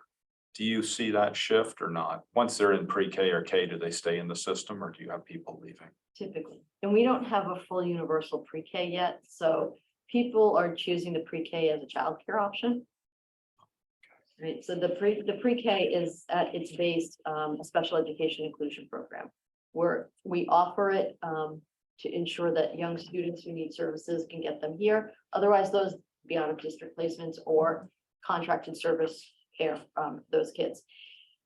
We augment the program with general ed students who are willing to pay a tuition. With the new building, I mean, Sarah Wolf spoke to this the other night. At one point, we were looking at, should we build 4 pre-K classrooms because we thought we could fill them with students. And we were, and we still are anticipating a mandate that will come sooner, probably rather than later, that we need to offer universal pre-K. That being said, we received some community innovation grant money, CIC money, and we built up the general ed component of the pre-K by underwriting its expansion with the grant funds. So we could collect tuition for a few years and not revolve and take it over. So we've expanded it to the extent we can, but we're out of physical space. If you look at page 15 of the full budget detail, where you can see the enrollment history by grade, that was the slide. It is interesting to see the pre-K enrollment in the current year of 33 students. And if you go all the way up the years, it's much bigger than it has been.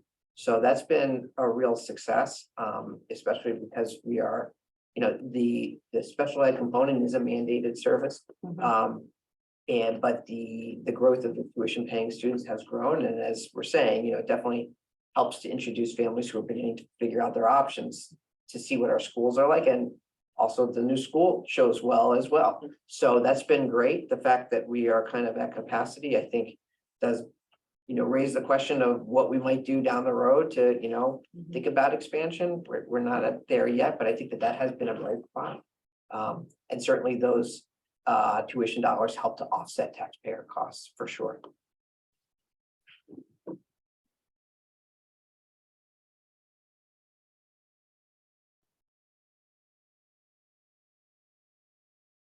Back to the scenarios.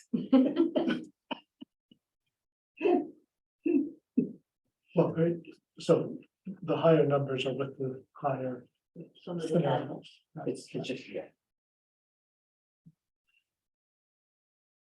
So I think we'll have to, still trying to put my arms around getting authorization for higher exclusion, but not using it. Yeah, I don't know. I mean, I was under the impression that's a doable thing. I don't know. Because I think that was one part of the discussions that we had was that was an option. I mean, again, I would kind of lean towards. Your understanding of the tax recap process. Right. If you think about the school though, Greg. That was an authorization. It was different because it's capital, but that was an authorization that was funded over multiple years. You've heard over multiple years. It wasn't all paid for the first year. Right, it was an authorization to borrow X, we had an Yeah. X, we had a dollar amount. But this is operating, which is different. Like, yeah, it would be a permanent, what's different primarily that I understand, and you understand some, many ways better than me, but. It's a Right, you're right, permanent, it's it's a permanent adjustment, but just, you never have to tax up to the levy limit capacity was my understanding. Or beyond it. What? Or beyond it. You certainly can't go beyond it without another vote, but. Right. So that was my understanding was that you might have that option to increase. That's like when we didn't use. The levy limit in 2020 and 2021. Right, so we have excess levy capacity, That's- there's no problem. 3.5%. You're certainly allowed to have excess levy capacity. Can you increase that capacity For the school for an override. just to have it for the Yeah. future? I'll have to verify that. Okay. Well, But you can do that for Scenario debt. where when we land on our final number, which I think. How do you do that I for operation? don't want to put words in feelings not for any of the committee members, but I think my feeling from the other night is we're not gonna, it's not gonna be the full reinstate and stabilize. Does Manchester even need an override to fund it when you break it out to the portion? Well, we haven't finished our budget yet. We're in deep trouble. It's just a question. I mean, Yeah. You know, right? I mean, what is? What do we raise with 1%? What do we raise in taxes? 270. That's what I thought, yeah, This 280, 270. 290, aren't we at I mean, it's closer to 290 now, actually. 29, you yeah. know, same like you're saying, sir, if you're on a just pay as you go, if the number is, let's call it, maybe we end on 850. Once you apportion out 850 is the number that you end up with something that's actually within your operating or your resources to fund, which is likely the reverse of where we were back in the 15-16 era, Right. where Essex we had a failed override in 2012. When we came back in 15-16 to do it, Essex said, we're not putting it out on the ballot again. You're giving us a number, we're going to figure out how to manage the extra this year to fund it. So I think what I guess I'm inartfully trying to say is, we're not asking you to do something that you don't need to do. We're trying to make the case that we think it's a good idea to correct for the use of reserves this year and not include that as an offset. And the number we give to you, you need to tell us how you want to handle it.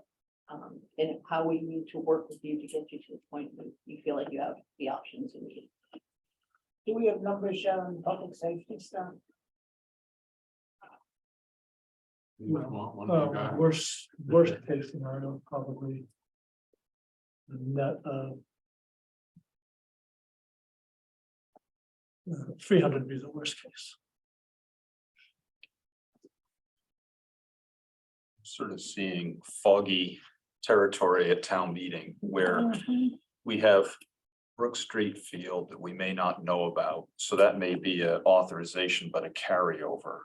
So that's capital, so that can just That's carry. capital, forward. it can carry over, I but would I would fund that because it fits in the capital budget. right, Yeah, it's in our So then- budget. You can check that off and you don't have to worry about it. right.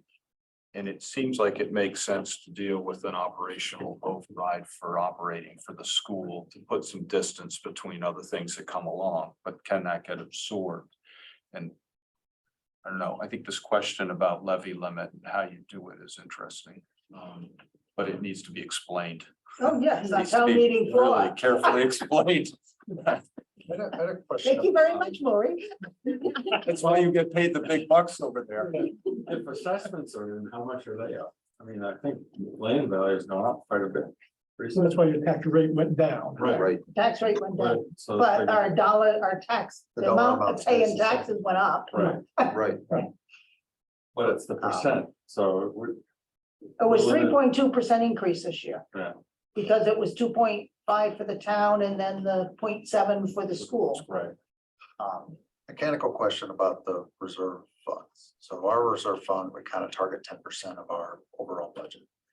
The school has a reserve fund, you're targeting roughly 10% of your budget. So their budget is in our budget effectively. And so we have sort of reserve fund upon reserve fund. You know, Which if we're 2/3 of the yeah, cost, then 2/3 of the reserve budget. right. There's some overlap there. I mean, you need your Yes. reserve fund to spend as you see fit.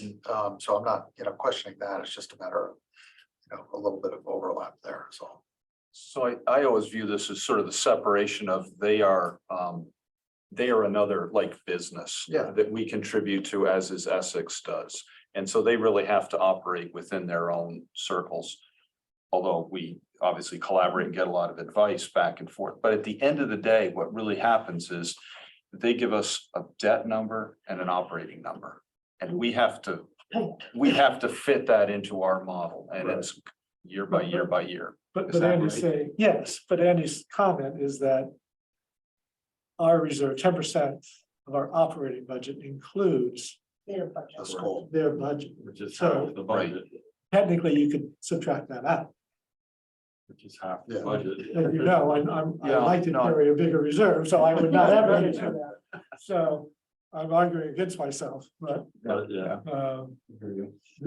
full disclosure, I mean, Andy's correct. Right. Oh, Andy, how could you be correct? It's- But to Lori's point, I would be concerned if we wouldn't have the ability to handle any vacancy. Oh, for sure.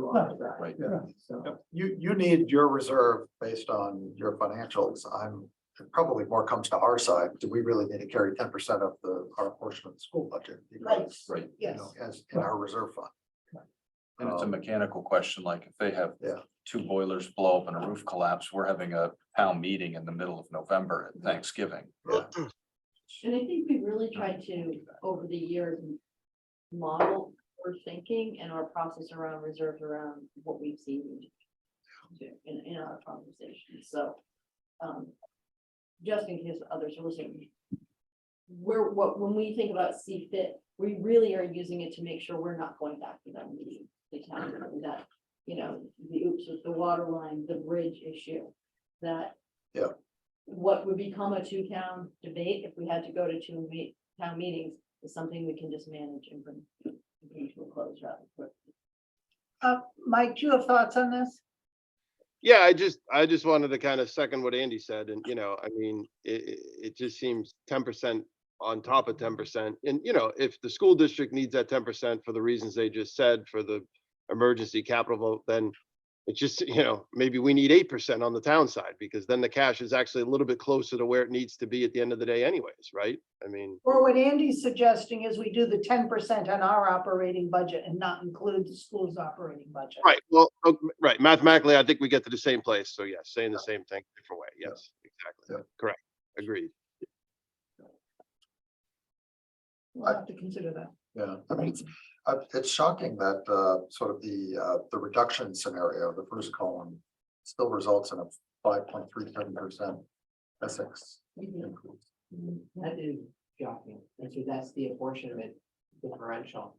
And so another thing, so I did talk earlier about the fact that what we try to do is engage in multi-year analysis, so if we're not Yeah. springing a surprise on anybody when it comes to some type of a correction. I think similarly, we've been talking about just what that apportionment looks like, because it's hard for us to manage the budget to hit each town's individual numbers. So just to give a specific example, last year we were talking about the fact to get Essex down to, from their apportioned number to something that might be easier for them.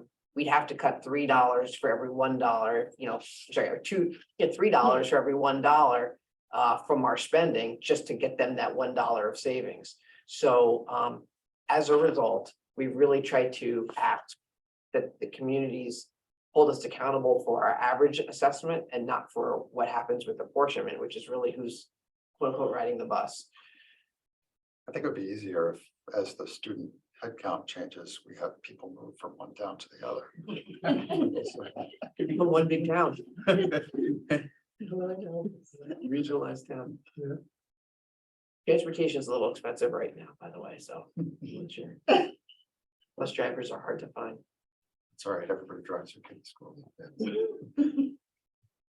No, there's a bus that goes by me that has 4 kids on it, Yeah. and 3 of them are dropped off by my house. There's one that goes to there's only one student on it this is elementary school, that is probably required to be on the bus. We did try to- We we did did try reduce to- the bus. We have done route consolidation in the past year, and we tried to look at what that scenario would be like in Manchester, because there's 2 routes, one that goes down the road towards Beverly, one that goes Yep. out towards Gloucester, and plus all Yes, places in between. And you have a kid really on the bus for, about an hour is what we Yeah. saw to get someplace that's about a 7-minute drive away. So, I can get to work in an hour. If I can ask a question of the group, like, in our conversations with ethics, we're hearing a lot of suggestions and ideas and asks for things to think about in terms of kind of major restructuring. We haven't had a lot of Manchester folks in the room in those conversations. I'm just wondering if you're hearing anything similar in terms of wanting something markedly different out of the schools and what we're doing In terms of services, in terms of services. I'm not hearing anything. And from Manchester. And I would think the school committee would probably hear. Yes, we do hear a lot. Yeah. From the parents, yes. Well, from the parents, we're hearing, we would like to see a performing arts coordinator. Why aren't we considering putting back the librarian? Still some residual concern around elementary. Those types of, not program quality, not, we need to, work with our teachers to do some things differently in their classroom, but, do we need to offer AP? Should we be doing things online? I'm just curious if anything's making its way toward you, because we are getting those questions from the Essex boards. I mean, the Manchester parents are also concerned about the quality as well. So I think all the things that the Essex residents they were raising the other day was the last night. They're same on the Manchester side, but it's just the Manchester residents or the parents don't not as vocal, I would say, but there are a lot of concerns. And I think that is legitimate. It's always good, like for example, the Essex residents were raising the other day that the last time that we look at the program structure and whatnot was more than 10 years ago. And a lot has happened for the past 10 years. And it might have impact, the enrollments and whatnot. So it's probably good to do like an assessment to see the quality, to see if we are, have the operational excellence and whatnot. But it's probably good to look at from the Manchester side. And if you were talking about the person on Zoom at the meeting last night, that was a Manchester selectman. Yeah. Member of the Manchester Yeah. Board of Selectmen, not an Essex parent. No, even the Essex, the people at the Essex. Like the people that were there in In the person. room. Yeah, I did hear that 10-year number from a member of our select board. The biggest gripe I heard from Manchester is the fields. I'm very happy that that's in the budget this year. Yeah, we had to make clear that whatever strategy we're pursuing financially Yeah. is getting done. I just want to go on the record, and it did happen before you came on the board. We just finished our high school accreditation. So it went through a 3-year external review by, the Association of School Councils. So we have reviewed our program and actually got excellent reviews from them. And it created the blueprint for the strategic plan. So that was also a check-in with the community. So I think we have a lot of data. What I'm hearing, and I may be wrong, is really more, should we be limiting options for kids? Should we be reorganizing the schedule and the program at the secondary? To answer part of your question about concerns during class. But there was a lot of concerns raised in Manchester with the elimination of the foreign languages, so that it seemed that they don't want programs to be reduced. the enrichment pieces to be reduced. That's what I think. we should do. Then you're like any other school. Mhm. You know, they do that. So I will toss out, and the data point is old and it's direct, but it's from a graduating class of 2015, with the boys and all their cohorts. And they, to the letter, say they were very, very well prepared for the college environments they went into, and particularly in writing and presentations and all that. And although they labored in that through 10th, 11th and 12th grade, they, in engineering schools and liberal arts schools, felt they were way ahead of their peers. And this anecdotal data comes from 9 friends of our boys, including their 2, who were very well prepared. So again, that's 7 years ago, but I think it speaks well to what's going on, or was going on, hopefully still going on. So, I feel like we COVID was difficult for us and we did not have all the answers and we gave it our best effort, but it certainly didn't meet our typical quality level. I don't know I haven't talked to anybody who's in this business that feels like that was everybody's best moment. I think everyone did the best they could. I think we're still coming out of it. Nobody had the answers. Nobody has any. So I think this is our real first stable, normal year after that. And I think as 2 and 3 years out, I think we're gonna return to hopefully a little bit more stability. But it is definitely a different climate exiting than it was going in. Does the school district have any kind of feedback other than anecdotal stuff beyond 2015 for that though? Yeah, Kind we of did. success rates we have in colleges and so forth. Yes, and the state publishes some of that as well, so we can definitely. Specific to Manchester. They report on each district, not so much like where they end up after college, but they will report on longevity of college, kids that enter, start, finish, completion rates. That's definitely an area we could build out, which is more alumni relations and development. We're pretty tightly staffed, so we don't always have the people to take on the projects, but it is something that, like I said, this year we're starting to do a little bit more proactive, you know, with some word encouragement around kids who may be exiting private school. I could see that as definitely an area of growth. Yes.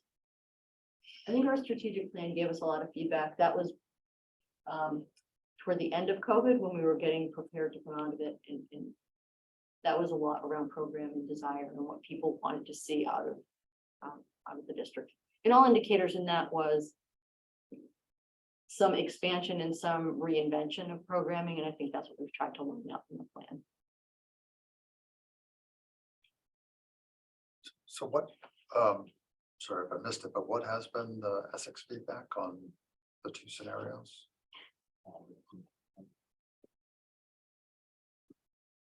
We're still waiting for that. No, I think. No, I'm pretty trying to clearly think of at how the to meeting. articulate it. It was very clear. I think Sharpen the pencil, bring it Concept. in as low as possible, Yeah. and they feel very constricted in their town by 2.5. They feel like they live at 2 and 2.5, and Yeah. I think there's yes, can answer for yourself. I hear acknowledgement of the reality that if you download the per pupil expenditure chart and you run it for the state, 3.8 is the number that emerges. At least the last time we did it, but we don't.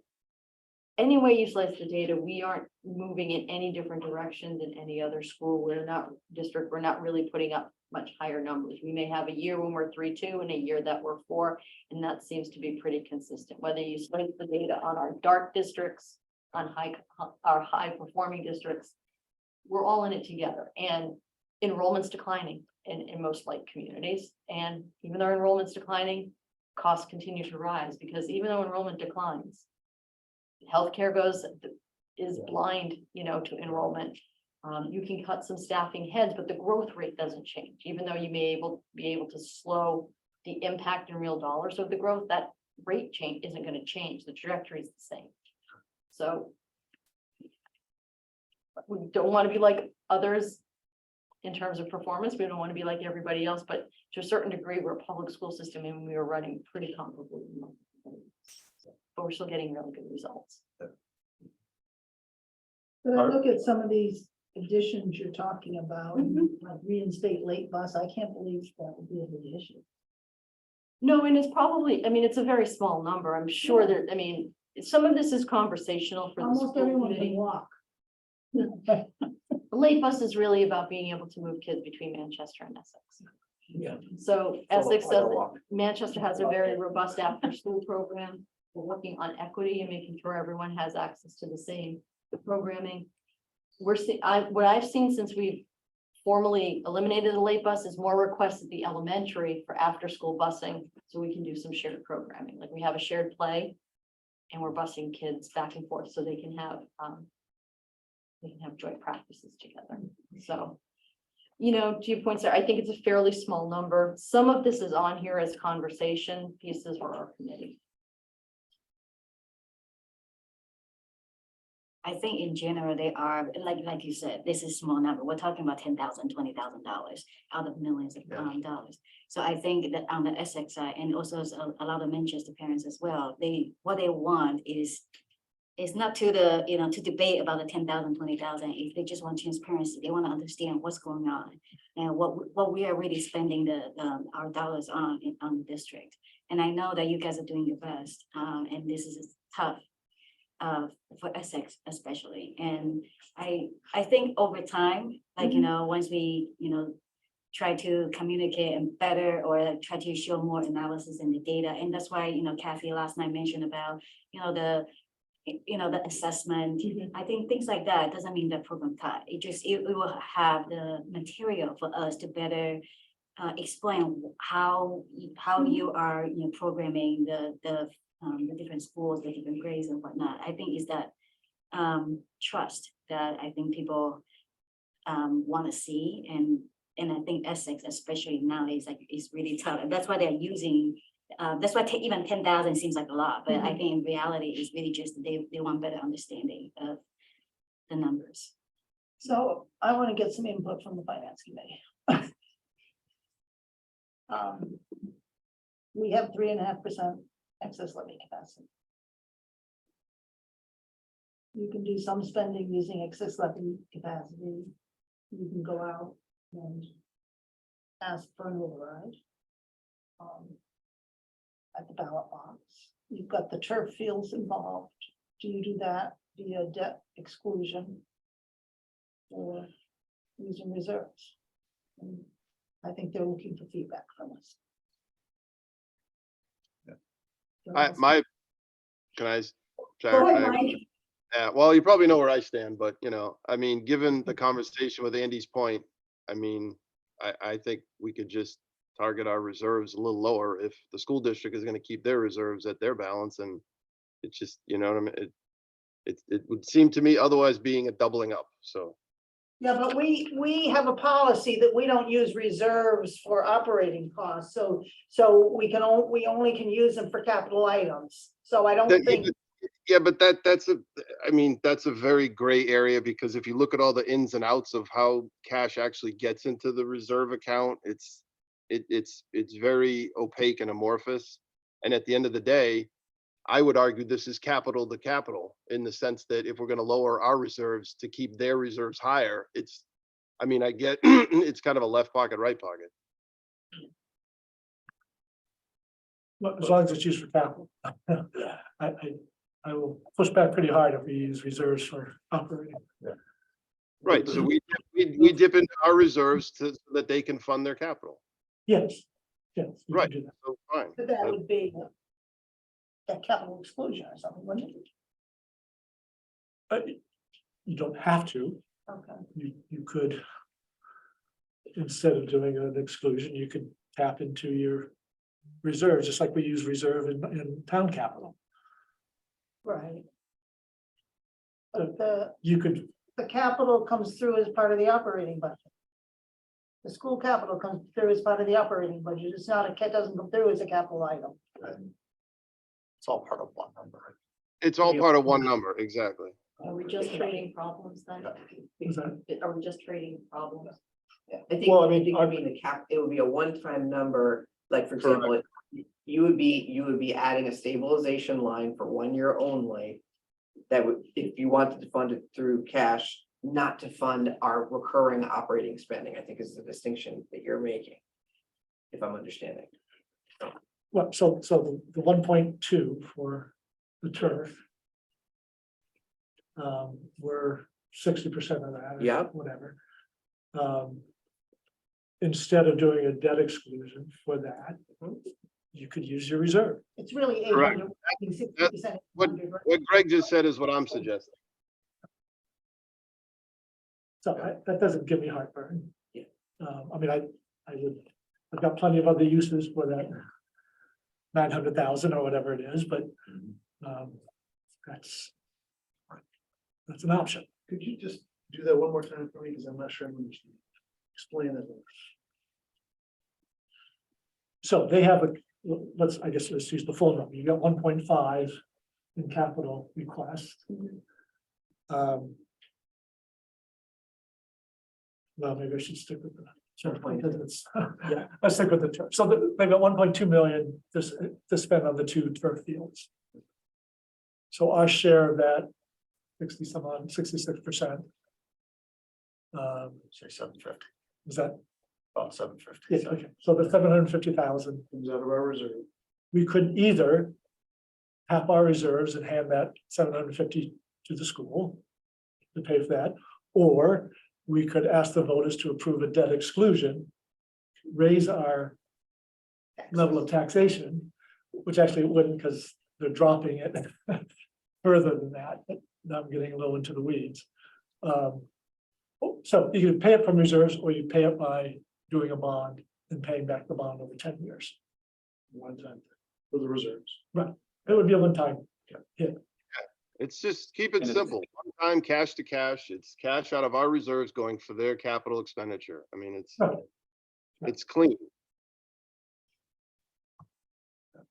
Are there efficiencies in doing the 2 fields together, or are they just both needed? They're gonna know shortly, They're right? both needed, Are they both? and is assumed efficiencies that will be validated. I mean, we couldn't do them both at once. No, Dean, we don't have the money in our 2023 budget to cover our portion for the Brookfield this Right. summer. That's for next, That's the problem. It's in our 2024 budget, right? which means we don't have the money to do it in summer of 2020. Yeah, you could. 23 is Yeah. fiscal 24. Yeah, July 1. Could be Oh, July okay, 1 okay. and Yeah. onward. Yeah. And if you used, again, if you targeted reserve money for that, it becomes available April 4th. So in our unused levy capacity, 3.5%. right, is that sort of built based on the COVID year where we had a 0%? Yeah, so we had 2.5 from COVID. Yeah. In 2020, and then in 2021, we only raised the taxes 1.5%. Right. So we have another percent from that. Right, So it's 3.5%. on top of our 2.5. Well, Right, it's a little but, higher than that. yeah, well, Oh, but, whatever. We're But got about Yeah, 800,000. but so that the taxes would still go up. But we wouldn't need to go to the ballot box to override Prop 2.5. Okay. That's the difference. So, but, effectively what would be happening is in, this coming fiscal year, we'd be sort of saying, we'd be taking back the 0% Right, and the 1.5% that we, Yep. that we went ahead with and just kind of put it in. Does that, presumably that has to go before town meeting for. Oh, it would be we would just be part of the budget. Yeah, okay, And so that the budget coming in would be higher. right. And I'd have to explain why. And really the governor on our operating expenses is to some degree, whatever Essex approves, isn't it? And yours. There's some Yeah, leverage in there. Essex would have to, Well, operating. And whatever operating scenario they're willing to afford that's is correct. gonna determine, we could say no on our own, But but the question is, how would we want to pay for it? they have a bigger nut. Apportionment. Yeah, how do we want to pay for our piece? Because it's going to be over 2.5. I got you. Yeah. And, just generally, my perspective is, my feeling is, I think, the district schools are, have given kids a good quality education, and I'd like to sustain that. I'd hate to see that start to decline. I don't know whether it's, which column that puts us in effectively. I always feel like there's probably going to be some kind of middle ground here that we're talking about. I'd rather see, sort of any sort of devices of playing with our reserve funds to pay for portions of field. I'd rather see that come up as, maybe protect your reserve fund a little bit more. Let that be kind of a pot for, for another few years. Maybe in a few years, the apportionment might level out a little bit and it'll be easier to have this kind of conversation. Maybe. I think to your question about which column, I think level services keeps us strong and keeps us moving forward. I think what the conversation we're trying to have in the reinstate and stabilize is really just to bring out the conversation we've had here tonight. Kind of the if-thens, right? If you deplete your reserves, or if you split your reserves in half in 1 year, you need obviously very clear, we need a mechanism for building that back. So that offers an opportunity there and tries to just open up the conversation about putbacks. We have heard feedback on certain things. So it's more a conversation starter than it is the end point. So like I said, I think we land someplace in the middle there. I think, the fields are likely to be the kind of topic which could get some support in the towns, as an additional separate, expenditure versus, I don't know, replacing pumps and boilers, Can I ask a question? It might have- Hold on just a second, Mike. Okay, So just on that point. Yeah. To me, that leans towards doing a debt exclusion for the field. I think that's an Yeah. easy sell to Yeah. people. I agree. It's a discrete Yeah. project. Yeah. People know it has to be done. You can make the argument that your new debt exclusion is less than what you're rolling off. So your net debt exclusion is still declining. I think it's an easy sell. Does the district's portion of the Brook Street field get split between Manchester and Essex, or is that just Manchester? Oh. Well, if it's coming from reserves, it's not being apportioned out because it's really, we only apportion out the assessment, which is the operating budget. Well, Having said that, I just want to talk to mechanics. How it got there in the first place is it's coming from town money. Right. Yeah, so I'm not, so I just meant we wouldn't be sending a bill for that. But Essex is paying for a portion of that rehab for Brooksfield. Okay. Roughly It's 2/3. not unlike when the bridge needed to be repaired. Yeah. And we paid for it from reserves and we had Yeah. to walk Essex through why. we Yeah, were yeah, paying for it. Yeah, that's right. Yeah. Mike, did you want to say something? yeah, just quick, and this question might have been asked, but I guess I'm not clear on the answer. If we just stick with the ask that you're presenting now, and we do whatever we need to do, okay, to get you that request, without doing an override, without a debt exclusion, we take money out of our reserves, whatever we do, right? But then Essex says no. What, like, then what, then your overall ask needs to change, correct, or no? They get nothing. It's a failed budget. Yeah. And by statute, we then have to go back to school committee to revote a new budget, which could be the same, it could be higher, it could be lower. Yeah. Some would say it would obviously be lower, but the school committee would have its day to decide that, and then that would get sent back to another vote in both towns. And then there's a mechanism if that fails too. Separate town, another town meeting. So another town meeting, yes. Yep, another town meeting in both towns. We need unanimous passage in both towns to have a budget. Right, If right. one town votes no, it's a no for everything. Yeah, that's what I thought. So we can kind of do all the things we need to do, and yet it all goes back into the sausage grinder, so to speak. Correct.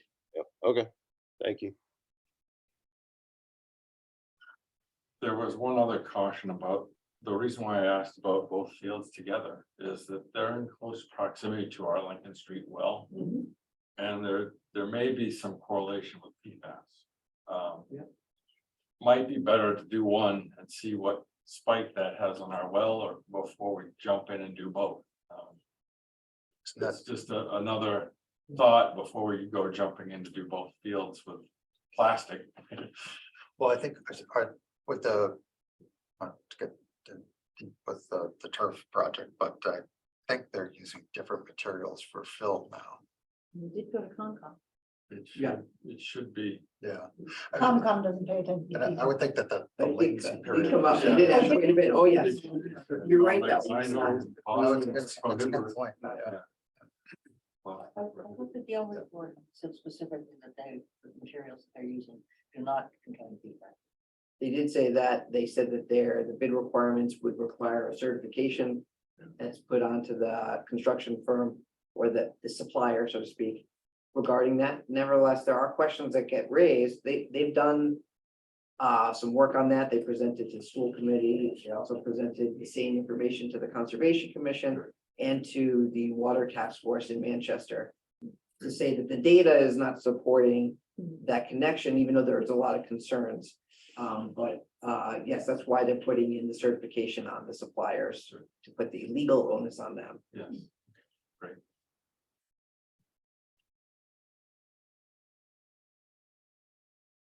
So you need anything else from us? There is mud. Any advice you have going forward, or anything else you need to see from us?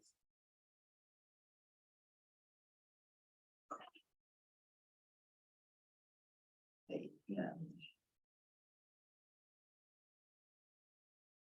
I think if it goes the way of, funding through debt exclusion for the fields, that changes the numbers a little bit, right? Pushes us back toward the straight on. There were a lot of high level strikes, Haverhill, Brookline, Melrose. Are we is our contract pretty much on a par with what they're now getting, or is there gonna be some pressure? Do you see some? We are moving slow through negotiations. Yeah. We are working out differences in ideas of where things can be, but it remains collaborative. Yeah. We're doing a little bit of a hybrid. We, for many years, did interest-based bargaining, which is, it's great. It starts very big picture. And it takes a long time, and it takes a long time to get from the big picture down to the exchange of language. So we've moved to, I think I'd call it a hybrid. It's some traditional conditional bargaining in that we're exchanging paper along the way. So there's details and tracking.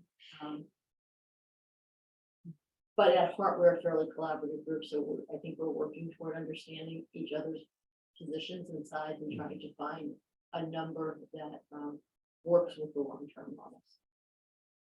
I think towns like Haverhill and our council is working many negotiations throughout the state, so it's really helpful to have her perspective there. We are already a competitive district with pay. I think, we've always been in the middle toward the higher end, but certainly not the highest, but comparable with like communities. I think at Haverhill, Malden, a lot of those strikes have, those contracts had double groups within them, so teacher assistants and teachers in the same group. And several of them were hanging up more on the teacher assistant living wage issue. Or like Haverhill needed a big correction to be comparable to neighboring communities. We're not there. But everyone's watching the news. It's teachers, kids had a very hard time during COVID. Teachers had a very hard time during COVID. And there's a lot of feeling in our conversation. So a lot of our process is just, every 3 years, it's a good check-in on where people are feeling and what they feel their needs are. Long way of saying it's taking longer than we had thought it would. We really wanted to have our numbers locked in before budget. But we're progressing in a positive and forward way. And I think it will resolve by April. Not surprises. And that would be for starting the following year. Yeah, so we did a 1-year contract. So like in Haverhill, they were working without a contract for an extended period of time. They're under contract this year. They had their 2.5% COLA. So it shouldn't be disruptive to them at all. So yeah. What's going on? Yes. But exciting. It's exciting. All right, Face masks, that's a good thing. I know. And everybody's loving Memorial School. So good. It's good.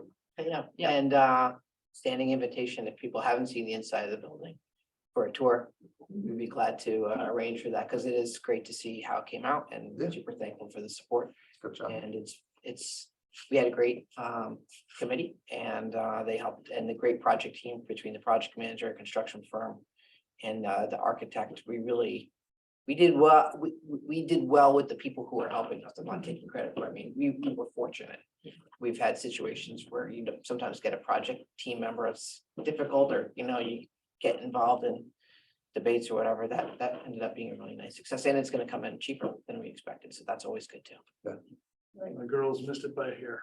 Oh, I'm sorry. Are they middle school now?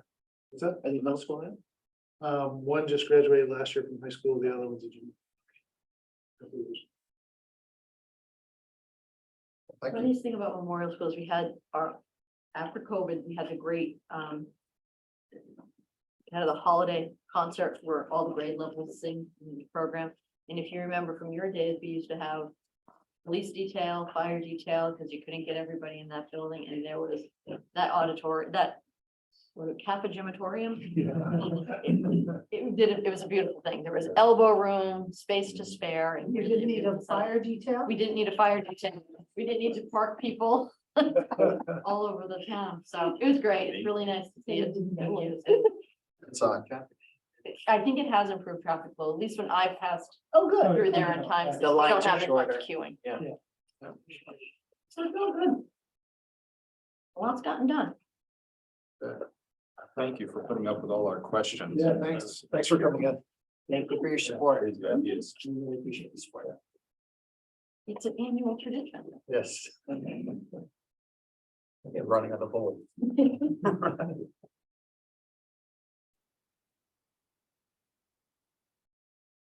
Okay, thank you. We'll move on with our agenda. Do Greg have any update on grants or any financial matters that we need to our attention? No, nothing new. We're still waiting for a couple of one important grant to pay for the City Street project. Yeah. Hoping to hear from that any day. Any day. Updates from liaisons.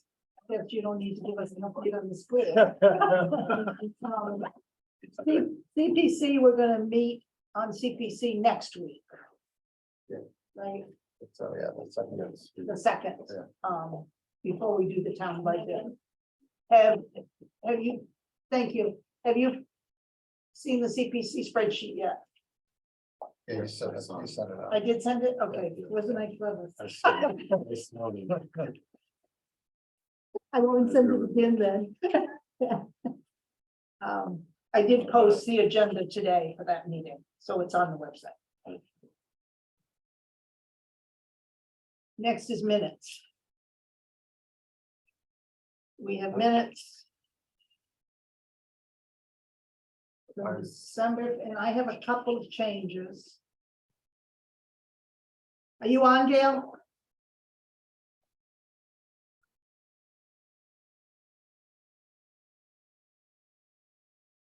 Yes, Okay, I needed to move switch chairs. okay. I'm So here. on the December 15th minutes, Yes, on page 2, the 1, 2, 3, 4, fifth paragraph down.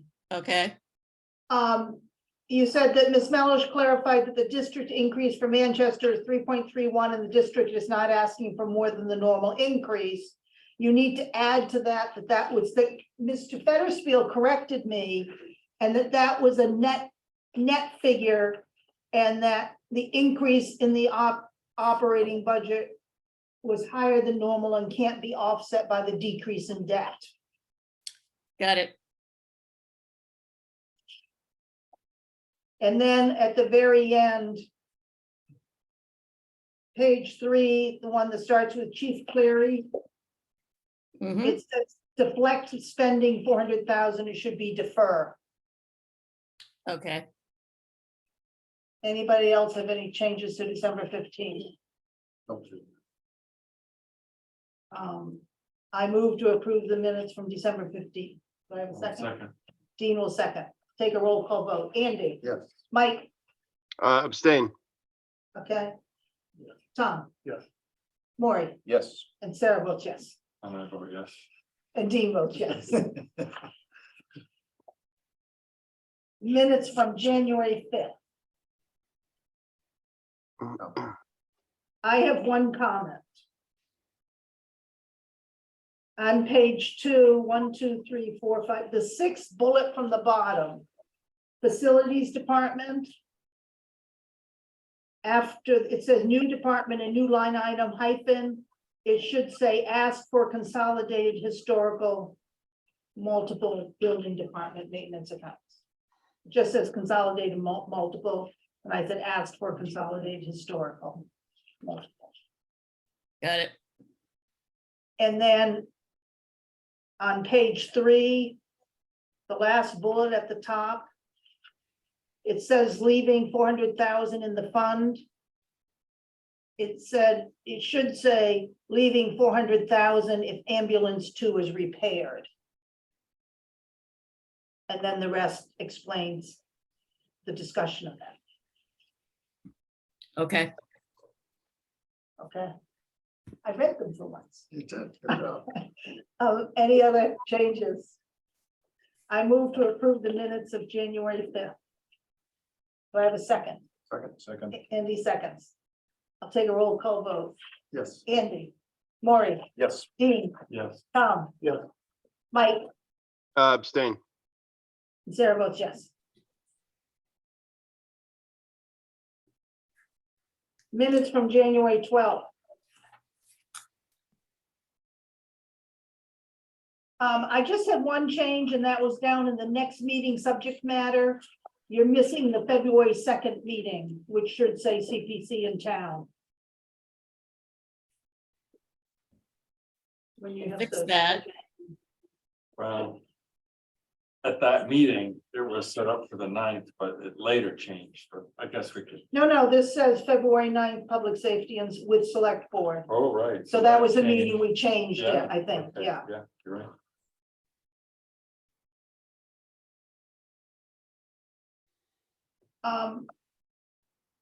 Then I had something on the very last paragraph. And this was kind of a heated point that I thought was appropriate to have in there. And it says, the fire chief indicated he could wait on the ambulance and apply a 7-year replacement schedule if we need a new ladder truck.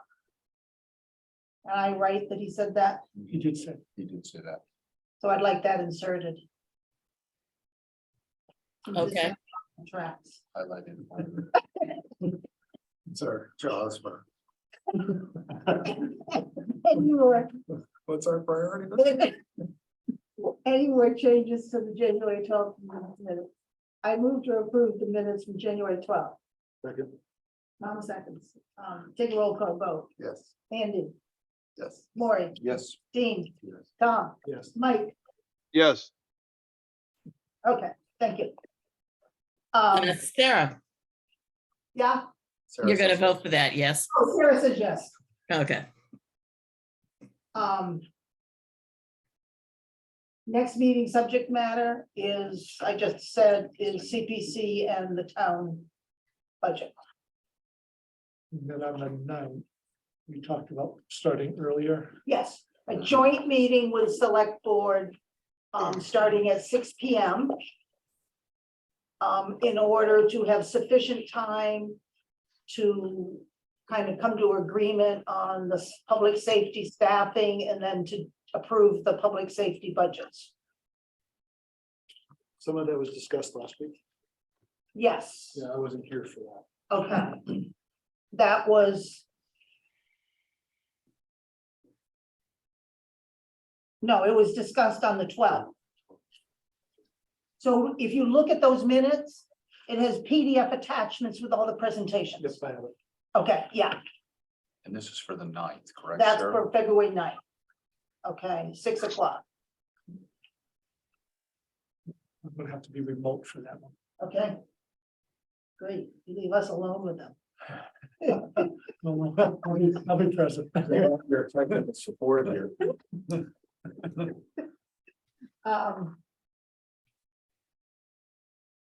Okay, and then these minutes explain what the rest were, and I think, Greg, that you suggested that we should add Parks and Rec on February 16th, Yes, when we do, oh, this is incorrect, when we do,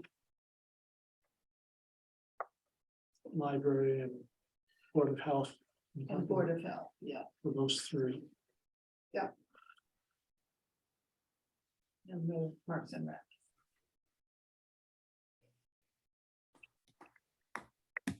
Now, the 23rd, we'll do the final, we'll vote on the school budget, and then we have to have the report done by March 3rd. Right, Yeah. It's gonna get tight.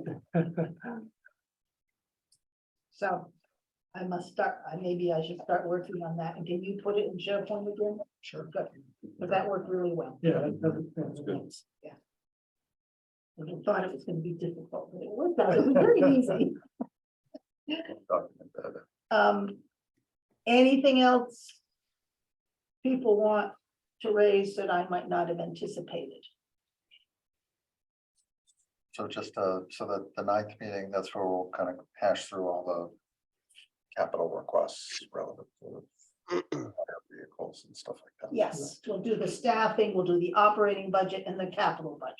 Okay, because I thought I read or heard somewhere that the select board had already sort of approved this idea of, Converting the squad to. yeah, Uh, to the second ambulance, basically. right, Non-transport. yeah, So the. so we decided not to fix ambulance too. Right. Which was $100,000. Well, if you do the power lift. We were 65, gonna, but that was the power lift stuff. yeah, and you can use the one in the ambulance that's out, right? That was supposed to be replacement when that ambulance was being worked on. We can't take that stretcher out. And put it in the It other. won't fit in the squad. It won't, no, Trust in me, it won't. the second ambulance that we're fixing. They're not fixing the second ambulance anymore. All No, right. but he's saying if they went that way. Oh. Yeah, that 60,000. Oh, it probably You don't doesn't need a fit. second. Yeah, stretcher. I agree, yeah. Because you can use the first. There wasn't gonna be a second ambulance because we don't have the personnel to run 2 ambulances, but it was gonna be a backup ambulance for when the first ambulance needed repairs. Yeah. That's So all. I think they look at it operationally as a second ambulance. They don't look at it as the first ambulance is in the shop and not available. Right. Okay, yeah. Well, that's what they're. So at our fall meeting, we voted to allocate funds for an ambulance. Mechanically, what happens to that now? I think we have to, So you should, if you don't use it, you should vote to put it back into the fire apparatus Okay, fund. perfect, great. so we'll need a warrant article. So that for would happen Yeah. in April. Okay, good. Or if there's other capital that you're purchasing, then it could be part of that vote. I'd rather have it moved back into the fire No, fund if, and then if, take it out again for something else. if you're voting in capital for some new fire equipment. Yeah. You could in one vote, just move it, but. We can, depends on what we're doing. It's necessary. So how does that get reconciled with the voters and the tax bills? Does that become an offset? No, it came out of it wasn't. So it came out of a fund. It wasn't. Oh, right. It was right, of already in the course. fund. Yeah, okay, sorry. Yeah. Of course. And so the notion of the assessment of the current ladder truck that determines that we need a new one. Given the cost of that thing, it's, He was told to have that information by February 9th. well, hopefully in advance, but I thought the solution was Minuteman and get some stickers with an R on them. We're using those. Sorry. A black R, not a red R. No, I guess but my point is just that, I don't know if this comes from like the mechanic, that happened to be working on the thing, like whose professional perspective is it that's saying that this ladder truck needs to be replaced? So the issue is the emissions. I get it, but that's a and- motor. Right, and so they went, Yeah, yeah, so they've been working with the motor manufacturer. okay, yeah, Detroit Diesel, Yeah. I recall, yeah. Yeah. Yeah. Yeah. Any progress there? No. I know they were saying no progress before, but So we did what they recommended. Oh. And what they recommended did not, right, so they were going back to them Rectify. again, yeah. and I don't think they have any new advice besides, sorry, it's not gonna pass your Massachusetts standards. Okay, but I guess where I'm going is, similar conversation that we had with the second ambulance. Sure, so could you put a new motor in it? For less than 1.2 million. No. Yes. I would guess a lot less.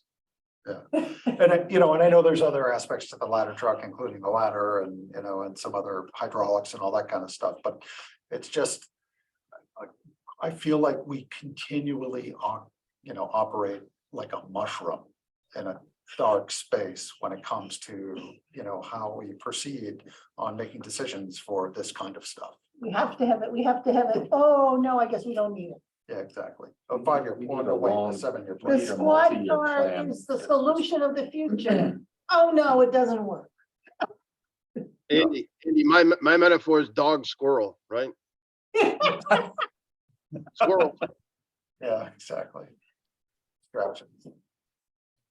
Anyway, it's it's sort of year over year frustration, and so I understand. that's why I'm sorry I bent a little bit, but. No, it's like we should have a thinking period of 18 months on these decisions, because that's about the time cycle it takes to change, at least over the last 5. Yeah. So if we average out over 18 months, we'll probably actually hit something that Makes seems good to choices. Wasn't there some questions whether we even needed a ladder truck at some point? Well, that's a different operational perspective, and that also then kind of goes to the conversation of, each chief's individual philosophy about what their fire apparatus needs to be, because the last chief had, bought the squad car and or the Get squad up the truck. little roads and the little driveways. Right, and this fire chief believes that there's no place for that squad truck in our. Doesn't have enough water. Does Essex have a ladder truck as well? Brand new one, I heard. Brand new. Well, that's what I heard. Yes. That's what my thinking was, is can we look at who our mutual aid partners is and see what, among the group, what's the need? As far as Good question. one guy has the great ladder truck, one guy has a great pumper truck, another guy has a great. So what the mutual aid, yeah, sure. Oh, again, we can get into this next time. Yeah. But So what we provide in mutual aid is the evidence, because we have a paramedic crew.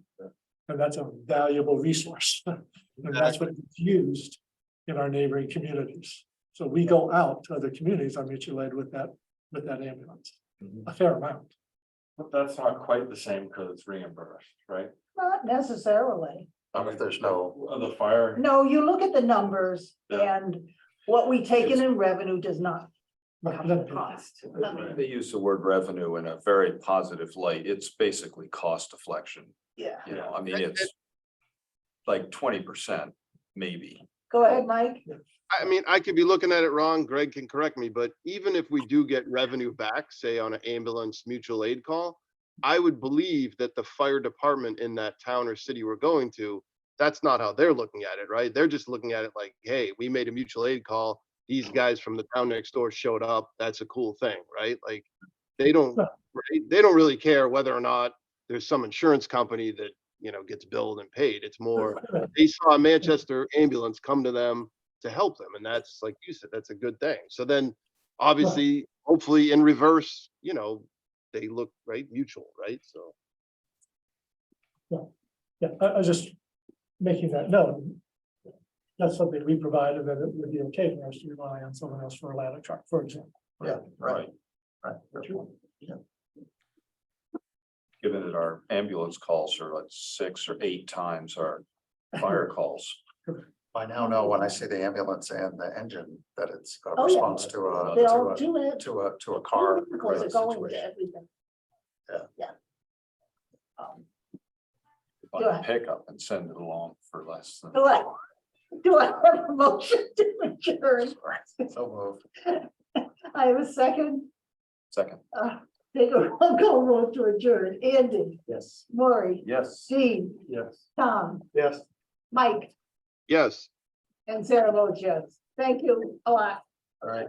Thanks. Thanks.